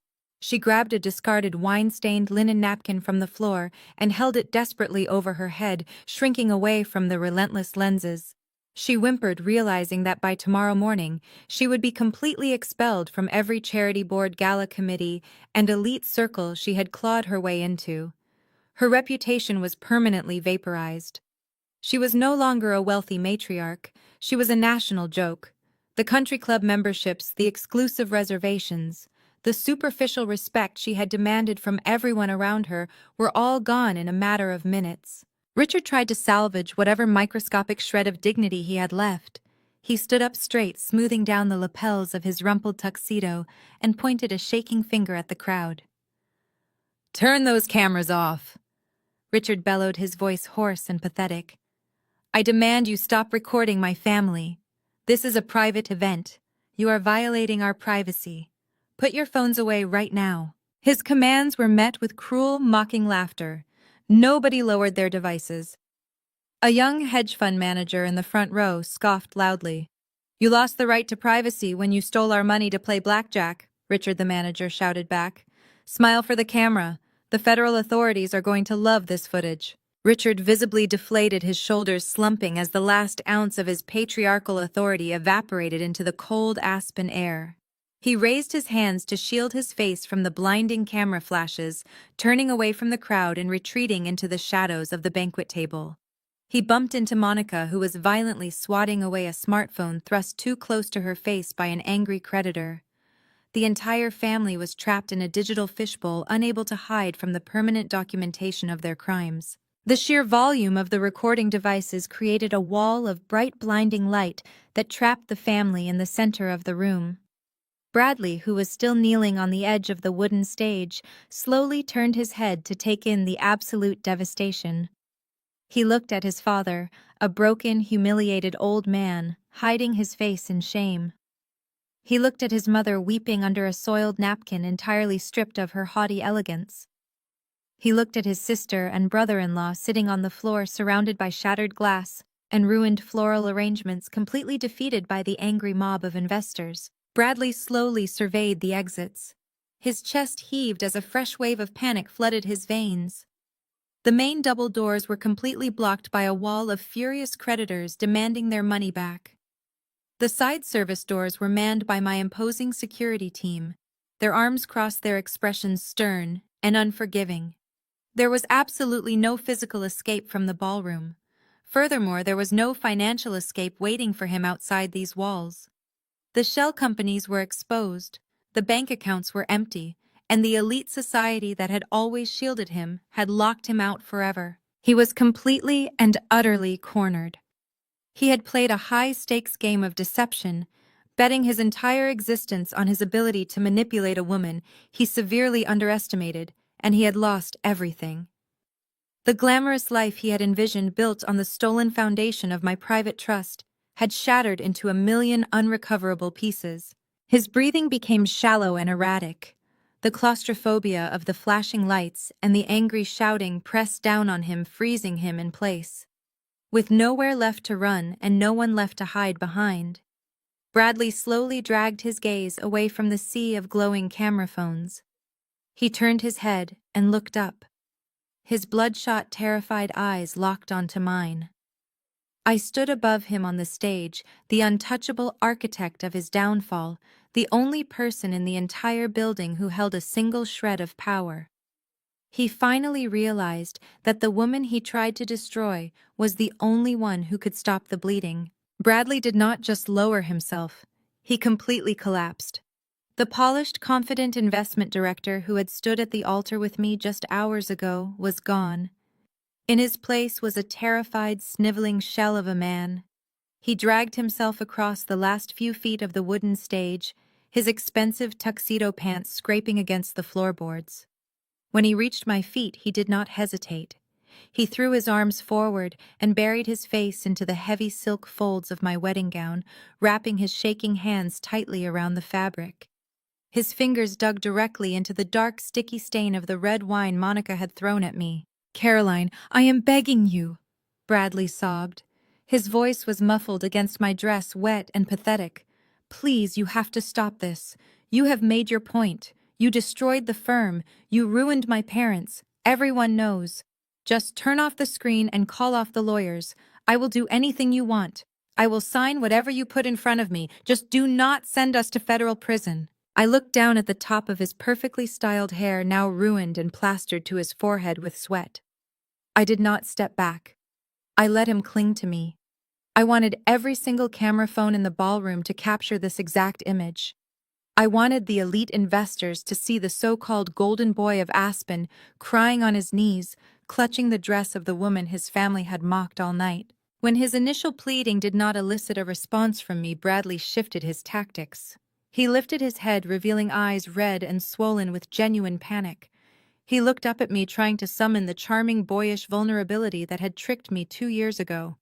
He was attempting to weaponize our relationship, hoping to find a hidden reservoir of affection he could exploit. "We are husband and wife," Caroline Bradley pleaded, his voice trembling with manufactured emotion.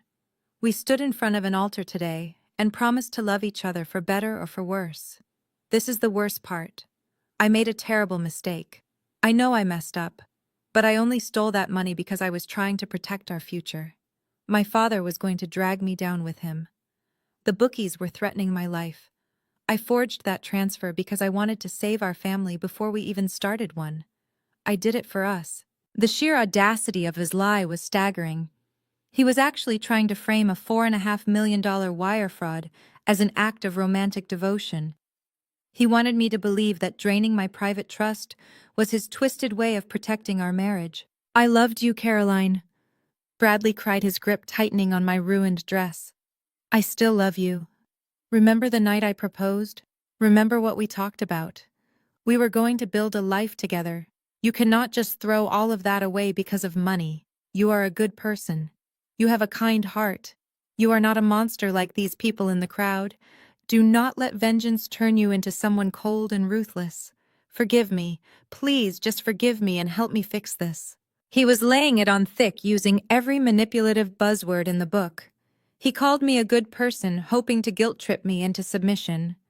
He invoked our engagement, hoping nostalgia would blind me to his crimes.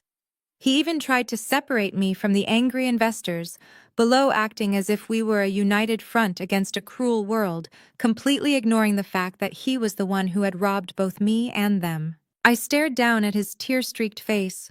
I felt absolutely nothing. The love I once held for this man had evaporated the exact second he told me to smile while his mother called me a charity case. "You do not get to use the word love, Bradley," I said. My voice was incredibly calm, dropping to a tone so icy it made him flinch. Love does not hire a private investigator to dig into a woman's background before buying an engagement ring. Love does not stand by silently while a mother verbally abuses a bride on her wedding day. Love does not forge a signature to steal millions of dollars to pay off illegal gambling debts. Bradley opened his mouth to argue, but I cut him off instantly. "You did not steal that money for us." I continued, speaking clearly into the microphone so the entire ballroom could hear his pathetic excuses. "You stole it because you are a coward. You were too afraid to lose your country club memberships and your imported cars. You looked at me and you saw a bank account. You thought my quiet demeanor meant I was weak.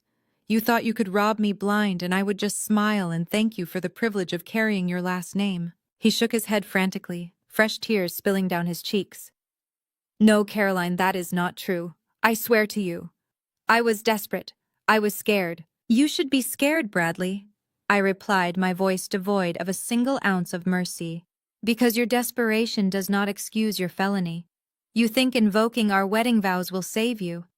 You broke those vows before you even said them. You built this entire marriage on a foundation of fraud, and now you are crying because the bill has finally come due." I firmly reached down and grabbed his wrists. My grip was unyielding. I peeled his sweaty, shaking hands off the fabric of my wedding dress. He tried to hold on, but he had absolutely zero strength left. I pushed his hands away, stepping back so he was left kneeling on the bare wooden floorboards, completely untethered from me. "You want me to stop the presentation?" I asked, looking down at his defeated, crumbling posture. "You want me to call off the lawyers and save your family from federal prison?" Bradley nodded eagerly, a pathetic glimmer of hope sparking in his desperate eyes. "Yes. Please, Caroline. I will do anything." I smiled. It was a sharp, clinical smile that contained absolutely zero warmth. I reached into the hidden pocket sewn seamlessly into the side of my wedding gown. It was time to show him that I had never planned on stopping with just a presentation. I kept my hand inside the concealed pocket of my custom silk gown. Bradley watched my movement with wide, desperate eyes. He actually thought I was going to pull out a handkerchief for his tears, or perhaps a phone to call off my security team. His delusion was almost fascinating to witness. I withdrew a perfectly folded, thick stack of legal documents. At the exact same moment, Mr. Bennett stepped forward from the shadows of the stage wing and handed me a pristine black leather portfolio to serve as a hard surface. I unfolded the heavy parchment paper and stared down at the man kneeling at my feet. "Bradley," I said, my voice projecting across the silent ballroom. "You asked me to call off the lawyers. You said you would sign whatever I put in front of you. I am going to hold you to that promise right now." I let the heavy stack of legal documents slip from my fingers. They fell through the air and landed squarely against Bradley's chest with a muffled thud. He instinctively scrambled to catch them, his shaking hands clutching the crisp white pages against his ruined tuxedo shirt. His eyes darted down to read the bold black lettering printed across the very first page. "Those are your divorce papers," I announced, ensuring every single guest heard the finality in my tone. "I had them drafted the exact day my private bank notified me of your fraudulent wire transfer. I signed them this morning before I even put on this wedding dress. Our marriage is legally over before the catering staff even had a chance to serve the wedding cake." Bradley stared at the word divorce printed at the top of the page. His jaw trembled, but he could not form a coherent sentence. He flipped frantically to the second page and then the third, his breathing turning into rapid, shallow gasps. He was searching for a loophole, a mistake, a technicality he could exploit. But there were none. My legal team was the best in the country, and they had executed my orders with absolute precision. "Keep reading, Bradley," I instructed coldly. Right behind the divorce decree is a judicial asset freeze order signed directly by a federal judge. It legally locks every single asset tied to your name, your father's fraudulent investment firm, and Jamal's fake tech startup. It freezes your offshore routing accounts, your domestic checking accounts, and the shell companies you set up in the Cayman Islands. As of this exact second, you do not have a single dime left to your name. You cannot buy a plane ticket. You cannot hire a defense attorney. You cannot even afford to buy a cup of coffee. Down on the ballroom floor, Richard let out a choked, devastated groan. Patricia buried her face in her hands, realizing that their stolen wealth was permanently sealed away.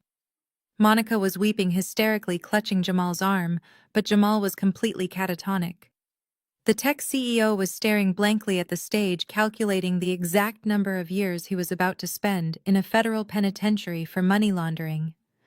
The sheer magnitude of their sudden absolute poverty was crushing the air out of their lungs. Bradley dropped the legal papers onto the wooden stage. They scattered around his knees, mixing with the sharp shards of crystal from the glass Monica had shattered earlier. He looked up at me, his face completely devoid of color. He looked like a man standing on the trapdoor of a gallows waiting for the lever to be pulled. The arrogant investment director who had confidently commanded me to smile for his VIP partners was utterly gone. "You froze everything," Bradley whispered. His voice was incredibly weak, barely audible even without the microphone. "Caroline, how did you get a federal judge to sign an asset freeze on a Saturday? You cannot do this without a criminal investigation." I smiled. It was the same cold, calculating smile I reserved for ruthless corporate predators who tried to back me into a corner. I brought the microphone close to my lips, ready to deliver the absolute final nail in his coffin. "You are incredibly observant, Bradley," I said, my voice ringing out with crystal-clear precision. "A federal judge does indeed require a formal criminal investigation to authorize a complete asset freeze of this magnitude. Which brings me to the final piece of business for tonight." I turned my gaze away from my kneeling husband and looked out over the sea of wealthy investors, venture capitalists, and high society guests. The entire room was holding its collective breath. The men and women who had been scammed by the Golden family stood motionless, their phones still raised, recording every single second of the spectacle. "I did not just show these financial slides to our guests tonight," I announced. Every word landed like a hammer strike in the quiet ballroom. "I did not just gather you all here to publicly expose your bankruptcy and your wire fraud. I am not interested in simply humiliating you in front of your country club peers." Bradley slowly shook his head, his eyes widening in pure, unadulterated terror. He finally realized the true scale of the trap he had walked into. He raised a shaking hand as if he could physically stop the words from leaving my mouth. "I submitted the full, unredacted forensic audit to the Federal Bureau of Investigation field office at exactly 6 o'clock this morning," I declared. "I handed over the forged wire transfers, the offshore routing numbers, the communications between you and Jamal, and the complete financial history of Richard's gambling syndicate directly to federal agents." The silence that followed was absolute. It was the heavy, suffocating silence of total destruction. I had not just ruined their reputation. I had handed them over to the federal government. I had legally, financially, and socially annihilated them, and I had done it all without ever breaking a sweat. The profound silence in the ballroom lasted only a fraction of a second. It was broken by a sound that started as a distant, high-pitched wail echoing off the snow-capped Aspen Mountains. The sound multiplied, growing louder and more aggressive by the millisecond, piercing straight through the thick, insulated glass of the resort. Then came the lights. Brilliant, blinding flashes of red and blue erupted outside the floor-to-ceiling windows. The emergency lights strobed violently through the sheer curtains, casting a chaotic, rapid-fire glow across the luxurious ballroom. The colors bounced off the crystal chandeliers and the silver cutlery, transforming the opulent wedding reception into a glaring, inescapable crime scene. The entire room was bathed in the unmistakable, terrifying glow of law enforcement. The elite guests, billionaires, venture capitalists, and hedge fund managers reacted with the immediate, ruthless instinct of the ultra-wealthy. They knew exactly what those lights meant, and they knew exactly how radioactive this situation had just become. Nobody wanted to be caught on camera or questioned by federal agents in connection with a massive wire fraud scheme. A mass exodus began instantly.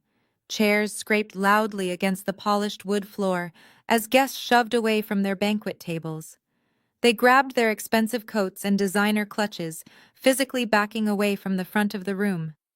They created a massive empty perimeter around the family table, leaving Richard, Patricia, Monica, and Jamal entirely isolated in the center of the room.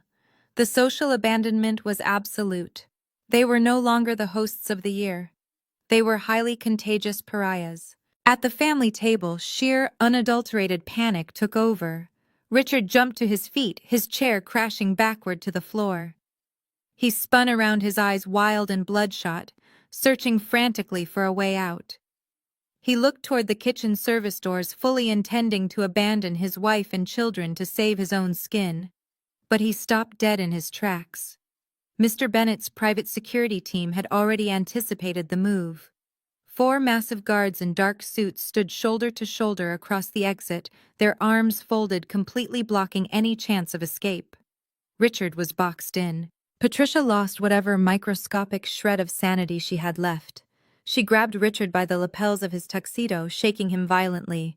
"Do something!"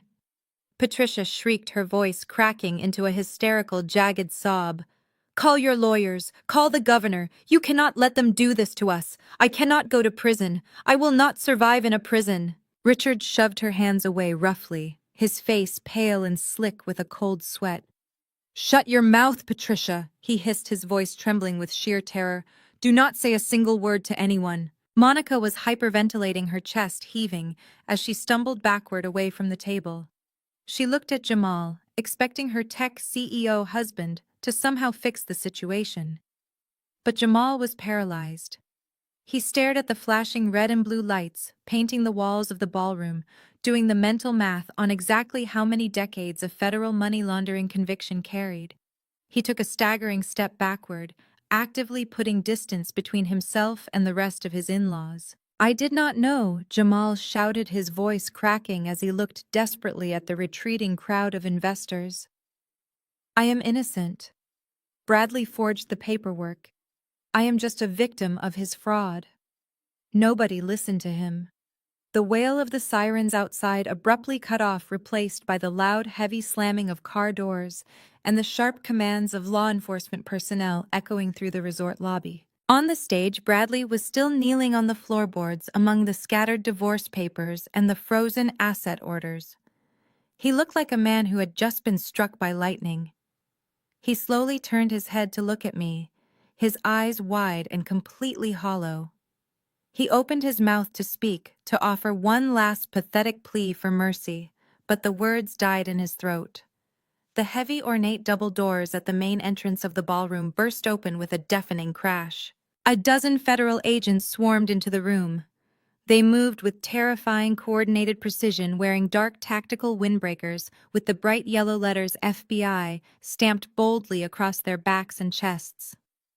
Their badges gleamed under the strobe of the emergency lights filtering through the windows. The sharp, heavy thud of their boots on the hardwood floor sounded like a military drumbeat, silencing every single whisper in the room. The lead agent, a tall, broad-shouldered man with a stern, unforgiving expression, marched straight down the center aisle. He did not look at the elite guests cowering near the walls. He locked his eyes directly on the family table in the center of the room. "Federal agents, nobody move!" The lead agent bellowed. His voice was an absolute roar, commanding total compliance. "We are executing federal arrest warrants for Richard, Bradley, and Jamal." The words echoed off the vaulted ceiling, sealing their fate. The agents fanned out rapidly, cutting off every possible angle of escape. 2 agents broke away from the main group and headed straight for the stage, their eyes locked on Bradley. 3 more agents surrounded the family table, stepping right over the crushed white orchids and the spilled champagne. "You are all under arrest for conspiracy to commit wire fraud, money laundering, and bank fraud," the lead agent announced, pulling a thick stack of folded warrants from his jacket pocket. "Keep your hands where we can see them. Any sudden movements will be considered resisting arrest." Patricia let out a guttural, horrifying scream. She dropped to her knees, clutching her head, sobbing so violently her entire body shook. Richard raised his trembling hands in the air, his face completely devoid of color, surrendering without a fight. He knew the game was over. The offshore accounts were frozen, the gambling debts were exposed, and the federal government had all the receipts. Jamal tried to run. He spun around and took exactly 2 steps toward the back of the room before a federal agent grabbed him by the shoulder of his $5,000 bespoke suit and shoved him hard against a structural pillar. Jamal yelled out in panic, claiming he was set up, claiming he was just an innocent tech developer, but the agent simply pulled out a pair of heavy steel handcuffs. Up on the stage, the 2 agents reached Bradley. He did not try to run. He did not try to fight. He stayed on his knees, his head hanging low in absolute crushing defeat. The agents grabbed him by the arms, hauled him roughly to his feet, and twisted his hands behind his back. The sharp metallic click of the handcuffs snapping shut over his wrists echoed clearly over the open microphone I still held in my hand. I stood perfectly still, watching the entire operation unfold with cold, calculated satisfaction. I did not flinch as the agents marched past me. I did not look away as the men who had plotted to steal my entire fortune were stripped of their freedom, their dignity, and their future. The flashing red and blue lights illuminated the absolute wreckage of their lives, providing the perfect lighting for the final act of this spectacular downfall. The blinding barrage of camera flashes hit the Golden family like a wave of physical blows. The elite investors and high society guests had closed in, forming a tight, inescapable ring around the center of the ballroom. They held their smartphones high, ensuring that every angle of the arrests was being captured in high definition. The relentless clicking of camera shutters and the harsh glare of the recording lights pushed the family past the brink of mere panic. It triggered a hysterical, animalistic flight response. Patricia broke first. The reality of being photographed in handcuffs by the very women she had spent decades trying to socially dominate completely fractured her mind. She let out a wild, high-pitched shriek, throwing her hands over her face to block the blinding lenses. Desperate to escape the digital execution, she dropped to her hands and knees, right there on the polished hardwood floor. Ignoring her ruined couture gown, she frantically crawled toward the massive family banquet table. She shoved aside an overturned chair, ducked her head, and scurried straight under the heavy, imported silk tablecloth, plunging herself into the dark hiding space beneath. Seeing her mother retreat into the shadows, Monica completely abandoned any remaining shred of her pride. She shrieked, kicking off her expensive high heels, and dove onto the floor right after Patricia. Her emerald green bridesmaid dress bunched up around her waist as she scrambled under the table on all fours, sobbing hysterically to escape the unyielding glare of the cameras. Richard, the once proud patriarch of the family, could no longer handle the vicious taunts from his former business partners. A hedge fund manager shouted another insult about his gambling debts, shoving a recording phone directly into Richard's personal space. Stripped of all dignity and terrified of having his mugshot broadcast across the financial networks, Richard slumped downward. He dropped to his knees, burying his face in his hands, and crawled awkwardly under the drooping silk fabric to join his wife and daughter. Jamal used the sudden chaotic movement to his advantage. The federal agent holding him against the structural pillar was momentarily distracted by the family dropping to the floor. With a burst of panicked adrenaline, Jamal twisted his shoulder hard, slipping out of the agent's grip. He did not try to run for the exit. He knew the doors were heavily guarded. Instead, the disgraced tech CEO dropped to the carpet and slid frantically under the banquet table, desperate to hide his face from the investors he had scammed. Up on the stage, Bradley was already handcuffed, his arms secured tightly behind his back. He watched his entire family vanish beneath the banquet table, cowering like terrified animals. The cameras immediately swiveled toward him, capturing his sweaty, ruined appearance. The shame was absolute and entirely suffocating. Unable to use his hands, Bradley awkwardly shimmied his way to the edge of the low wooden stage. He dropped his legs over the side, slid down to the floor, and literally wormed his way across the carpet. Using his shoulders and knees, he rolled himself underneath the draped linen, hiding in the dark alongside the rest of his ruined bloodline. Once they were all huddled together beneath the table, Patricia reached up and violently yanked the edges of the silk tablecloth downward. She pulled the heavy fabric completely over their heads in a futile attempt to seal them off from the outside world. Her frantic pulling caused a disaster on the tabletop above them. The expensive crystal wine glasses, the heavy silver cutlery, and the massive white floral centerpieces were dragged over the edge. The items crashed down around them, raining water-crushed orchids and shattered glass onto their cowering bodies. But they did not care. They simply huddled closer together in the cramped dark space among the table legs and discarded napkins, weeping and shivering in absolute disgrace. It was the ultimate humiliation. The most elite, arrogant family in Aspen was now a pathetic, trembling mass of bodies hiding under a piece of fabric, desperately pretending the consequences of their felony crimes could not reach them. The federal agents stood around the perimeter of the table, momentarily stunned by the sheer staggering absurdity of the display. Even the furious investors lowered their phones for a brief second, openly laughing at the pathetic spectacle of 5 adults cowering under a banquet table. I stood on the stage looking down at the lumpy, shaking shape of the tablecloth. I felt no pity. This was the exact destination their arrogance and greed had always been leading them toward. "We are not playing hide-and-seek the lead," federal agent barked, his voice laced with heavy disgust. "Get out from under the table right now with your hands visible." Nobody moved. Muffled, frantic sobbing echoed from beneath the silk fabric. Patricia was audibly hyperventilating while Bradley was begging his father to do something to fix it. They were completely paralyzed by their own cowardice. "Agents, secure the subjects," the lead agent ordered sharply. 6 federal agents stepped forward in total unison, their heavy black boots coming to a stop just inches from the edge of the silk cloth. On the count of 3, the agents grabbed the thick edges of the imported tablecloth. With one violent, synchronized upward yank, they ripped the massive fabric completely off the table and tossed it aside. The illusion of safety was instantly obliterated. The bright, unforgiving light of the crystal chandeliers and the harsh strobes of the emergency vehicles flooded their hiding spot. The elite cameras immediately zoomed in, capturing the ultimate pathetic tableau.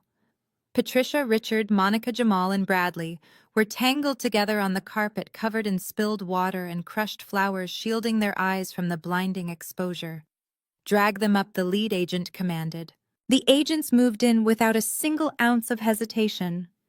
2 agents grabbed Richard by his armpits, hauling the heavy, groaning patriarch to his feet and slamming him against the edge of the bare table to secure his handcuffs. Patricia shrieked wildly as an agent grabbed her by the arm, dragging her upright. Her hair was a tangled mess, her face streaked with ruined makeup, her couture gown soaked in dirty water. Monica thrashed her legs, kicking wildly at the carpet and screaming that she was a victim, but a female agent efficiently secured her wrists and pulled her to a standing position. Jamal tried to keep his head tucked between his knees, crying openly about his ruined startup. But the agents hauled him up by the collar of his custom suit, forcing him to face the very investors he had defrauded. Finally, an agent reached down and grabbed Bradley by the back of his tuxedo jacket. Since Bradley was already handcuffed, the agent simply hauled him upward, dragging him to his feet like a lifeless rag doll. Bradley went completely limp, his chin resting against his chest, refusing to look at the cameras, his family, or me. He had been dragged out of the dark and thrust directly into the blazing light of justice, completely stripped of his dignity, his wealth, and his freedom. I stood on the elevated platform, observing the complete and total subjugation of the people who had tried to destroy me. The flashing red and blue lights illuminated their tear-streaked, devastated faces, painting a portrait of absolute defeat. They had wanted to make me a spectacle. They had wanted to showcase their supposed superiority and highlight my fabricated inadequacies. Now they were the spectacle permanently recorded in the annals of high society disgrace. I raised my left hand, letting the heavy, brilliant cut diamond engagement ring catch the harsh glare of the camera flashes. Bradley saw the movement. Even through his fog of terror and humiliation, his eyes locked onto the piece of jewelry he had purchased with stolen money. It was the ultimate symbol of his deception, the glittering bait he had used to lure me into his financial slaughterhouse. With deliberate, unhurried precision, I grasped the platinum band with my right thumb and forefinger. I did not struggle. I did not hesitate. I smoothly slid the ring over my knuckle and held it out over the wooden floorboards of the stage. I opened my fingers. The heavy diamond plummeted. It hit the stage with a sharp, resonant clink that somehow cut through the chaotic noise of the ballroom. It bounced once, rolled a few inches, and came to a dead stop, right at the edge of the platform, mere feet from where Bradley was being restrained by federal agents. He stared at the discarded ring, his chest heaving with ragged, defeated sobs. He finally understood that every single tie binding me to his miserable existence had been permanently severed. "Madam Chairman." The calm, deeply respectful voice of Mr. Bennet broke through the intense focus of the moment. I turned away from the pathetic display on the floor to find my head resort manager standing beside me. He held a magnificent floor-length coat made of the finest midnight black cashmere. The garment was lined with plush silk and exuded an aura of untouchable luxury. "Allow me," he offered, stepping behind me. I nodded once. Mr. Bennet lifted the heavy coat and draped it perfectly over my shoulders. The luxurious cashmere completely covered the dark, ruined bodice of my wedding gown. It hid the vicious red wine stain Monica had hurled at me in her arrogant rage. The coat felt like royal armor, shielding me from the bitter cold of the mountain air and the toxic residue of the family I was leaving behind. I slipped my arms into the sleeves and pulled the lapels tight against my chest. The transition was instant and visually striking. I was no longer the humiliated bride in a ruined dress. I was the undisputed titan of my industry, stepping back into the immense power I had built with my own two hands. "Your vehicle is secured and waiting at the main entrance," Mr. Bennet informed me, his posture impeccable. "My security team has cleared a direct path for you." "Thank you for your excellent service tonight," I replied, my voice steady and filled with genuine appreciation. "Please ensure the authorities have full access to any resort security footage they require for their investigation." "Absolutely, Madam Chairman." I turned my back on the stage, the massive LED screen, and the shattered remnants of my wedding reception. I walked toward the front stairs of the platform and descended with measured, elegant steps. The aisle that had been painstakingly decorated with expensive white floral arrangements and imported silk runners was now a chaotic pathway of destruction. But as I stepped onto the plush carpet, the wealthy guests instantly parted. The venture capitalists, the hedge fund managers, and the elite socialites physically stepped back, pressing themselves against the banquet tables to give me a wide, unobstructed path. They lowered their smartphones. The mocking laughter and angry shouting faded into a low, respectful murmur as I passed. They were looking at me not with the morbid curiosity they had shown earlier, but with absolute, unadulterated awe. I had orchestrated a masterclass in corporate and legal warfare, and I had executed it flawlessly. As I walked gracefully down the center of the ballroom, the authoritative voices of the federal agents rose above the remaining noise. The synchronization was almost poetic. "Richard, Patricia, Bradley, Monica, and Jamal, you have the right to remain silent," the lead agent announced loudly, his voice echoing off the vaulted ceilings. "Anything you say can and will be used against you in a court of law." Patricia let out another agonizing, high-pitched wail, begging the agents to let her call her country club attorney. Monica shrieked at Jamal, blaming him for dragging her into a federal indictment. Bradley just wept, completely broken, muttering useless apologies to a room full of people who only wanted to see him locked behind bars. "You have the right to an attorney?" Another agent continued, forcefully guiding Jamal toward the main exit. "If you cannot afford an attorney, one will be provided for you." Given the absolute zero balance of their frozen assets, they were definitely going to need those public defenders. I kept my chin held high and my eyes focused straight ahead. I did not turn my head to look at them one last time. I did not offer a final triumphant smirk. They were entirely beneath my notice. They were no longer a threat, a family, or a concern. They were simply criminals being processed by the justice system. I pushed through the heavy wooden double doors of the grand ballroom and stepped out into the expansive marble-floored lobby of the resort. The silence out here was jarring compared to the battlefield I had just left. My private security detail flanked me immediately, matching my brisk, confident pace as we walked toward the main entrance. The automatic glass doors slid open, allowing the crisp, freezing air of the Aspen Mountains to wash over my face. The scent of pine and fresh snow was incredibly grounding. The chaotic strobe lights of the federal vehicles painted the snowy driveway in frantic colors, but my attention was completely focused on the sleek black limousine idling quietly at the edge of the roundabout. My personal driver stood at attention by the rear passenger door. He opened it swiftly as I approached, bowing his head in quiet respect. I paused for a fraction of a second before stepping inside. I took one deep, revitalizing breath of the freezing mountain air. The suffocating weight of Bradley's lies, Patricia's elitist cruelty, and the entire toxic charade of the Golden family was entirely gone. I had protected my empire, defended my dignity, and sent the predators who tried to consume me straight into a concrete cage. I gathered the heavy cashmere coat around myself and slid into the luxurious leather interior of the limousine. The driver closed the door with a solid, satisfying thud, sealing me inside a quiet sanctuary of safety and wealth. "Take me home," I instructed the driver. The engine purred to life and the limousine glided smoothly away from the flashing red and blue lights of the resort entrance. I leaned back against the plush leather seat and watched the snowy mountain landscape roll past the tinted windows. I was entirely alone, and I had never felt more victorious, independent, and completely free. Caroline's story teaches a profound lesson about the true nature of power and self-worth. It proves that our value is never dictated by the approval of toxic individuals who view us through a lens of prejudice. True strength lies in forging our independence and fiercely holding our ground when manipulators try to diminish us. Caroline reclaimed her dignity not with tears, but by exposing the fraudulent facade of her abusers. Never let anyone trample your boundaries or make you feel small to feed their ego. Share your stories of overcoming toxic relationships, and let me know in the comments below.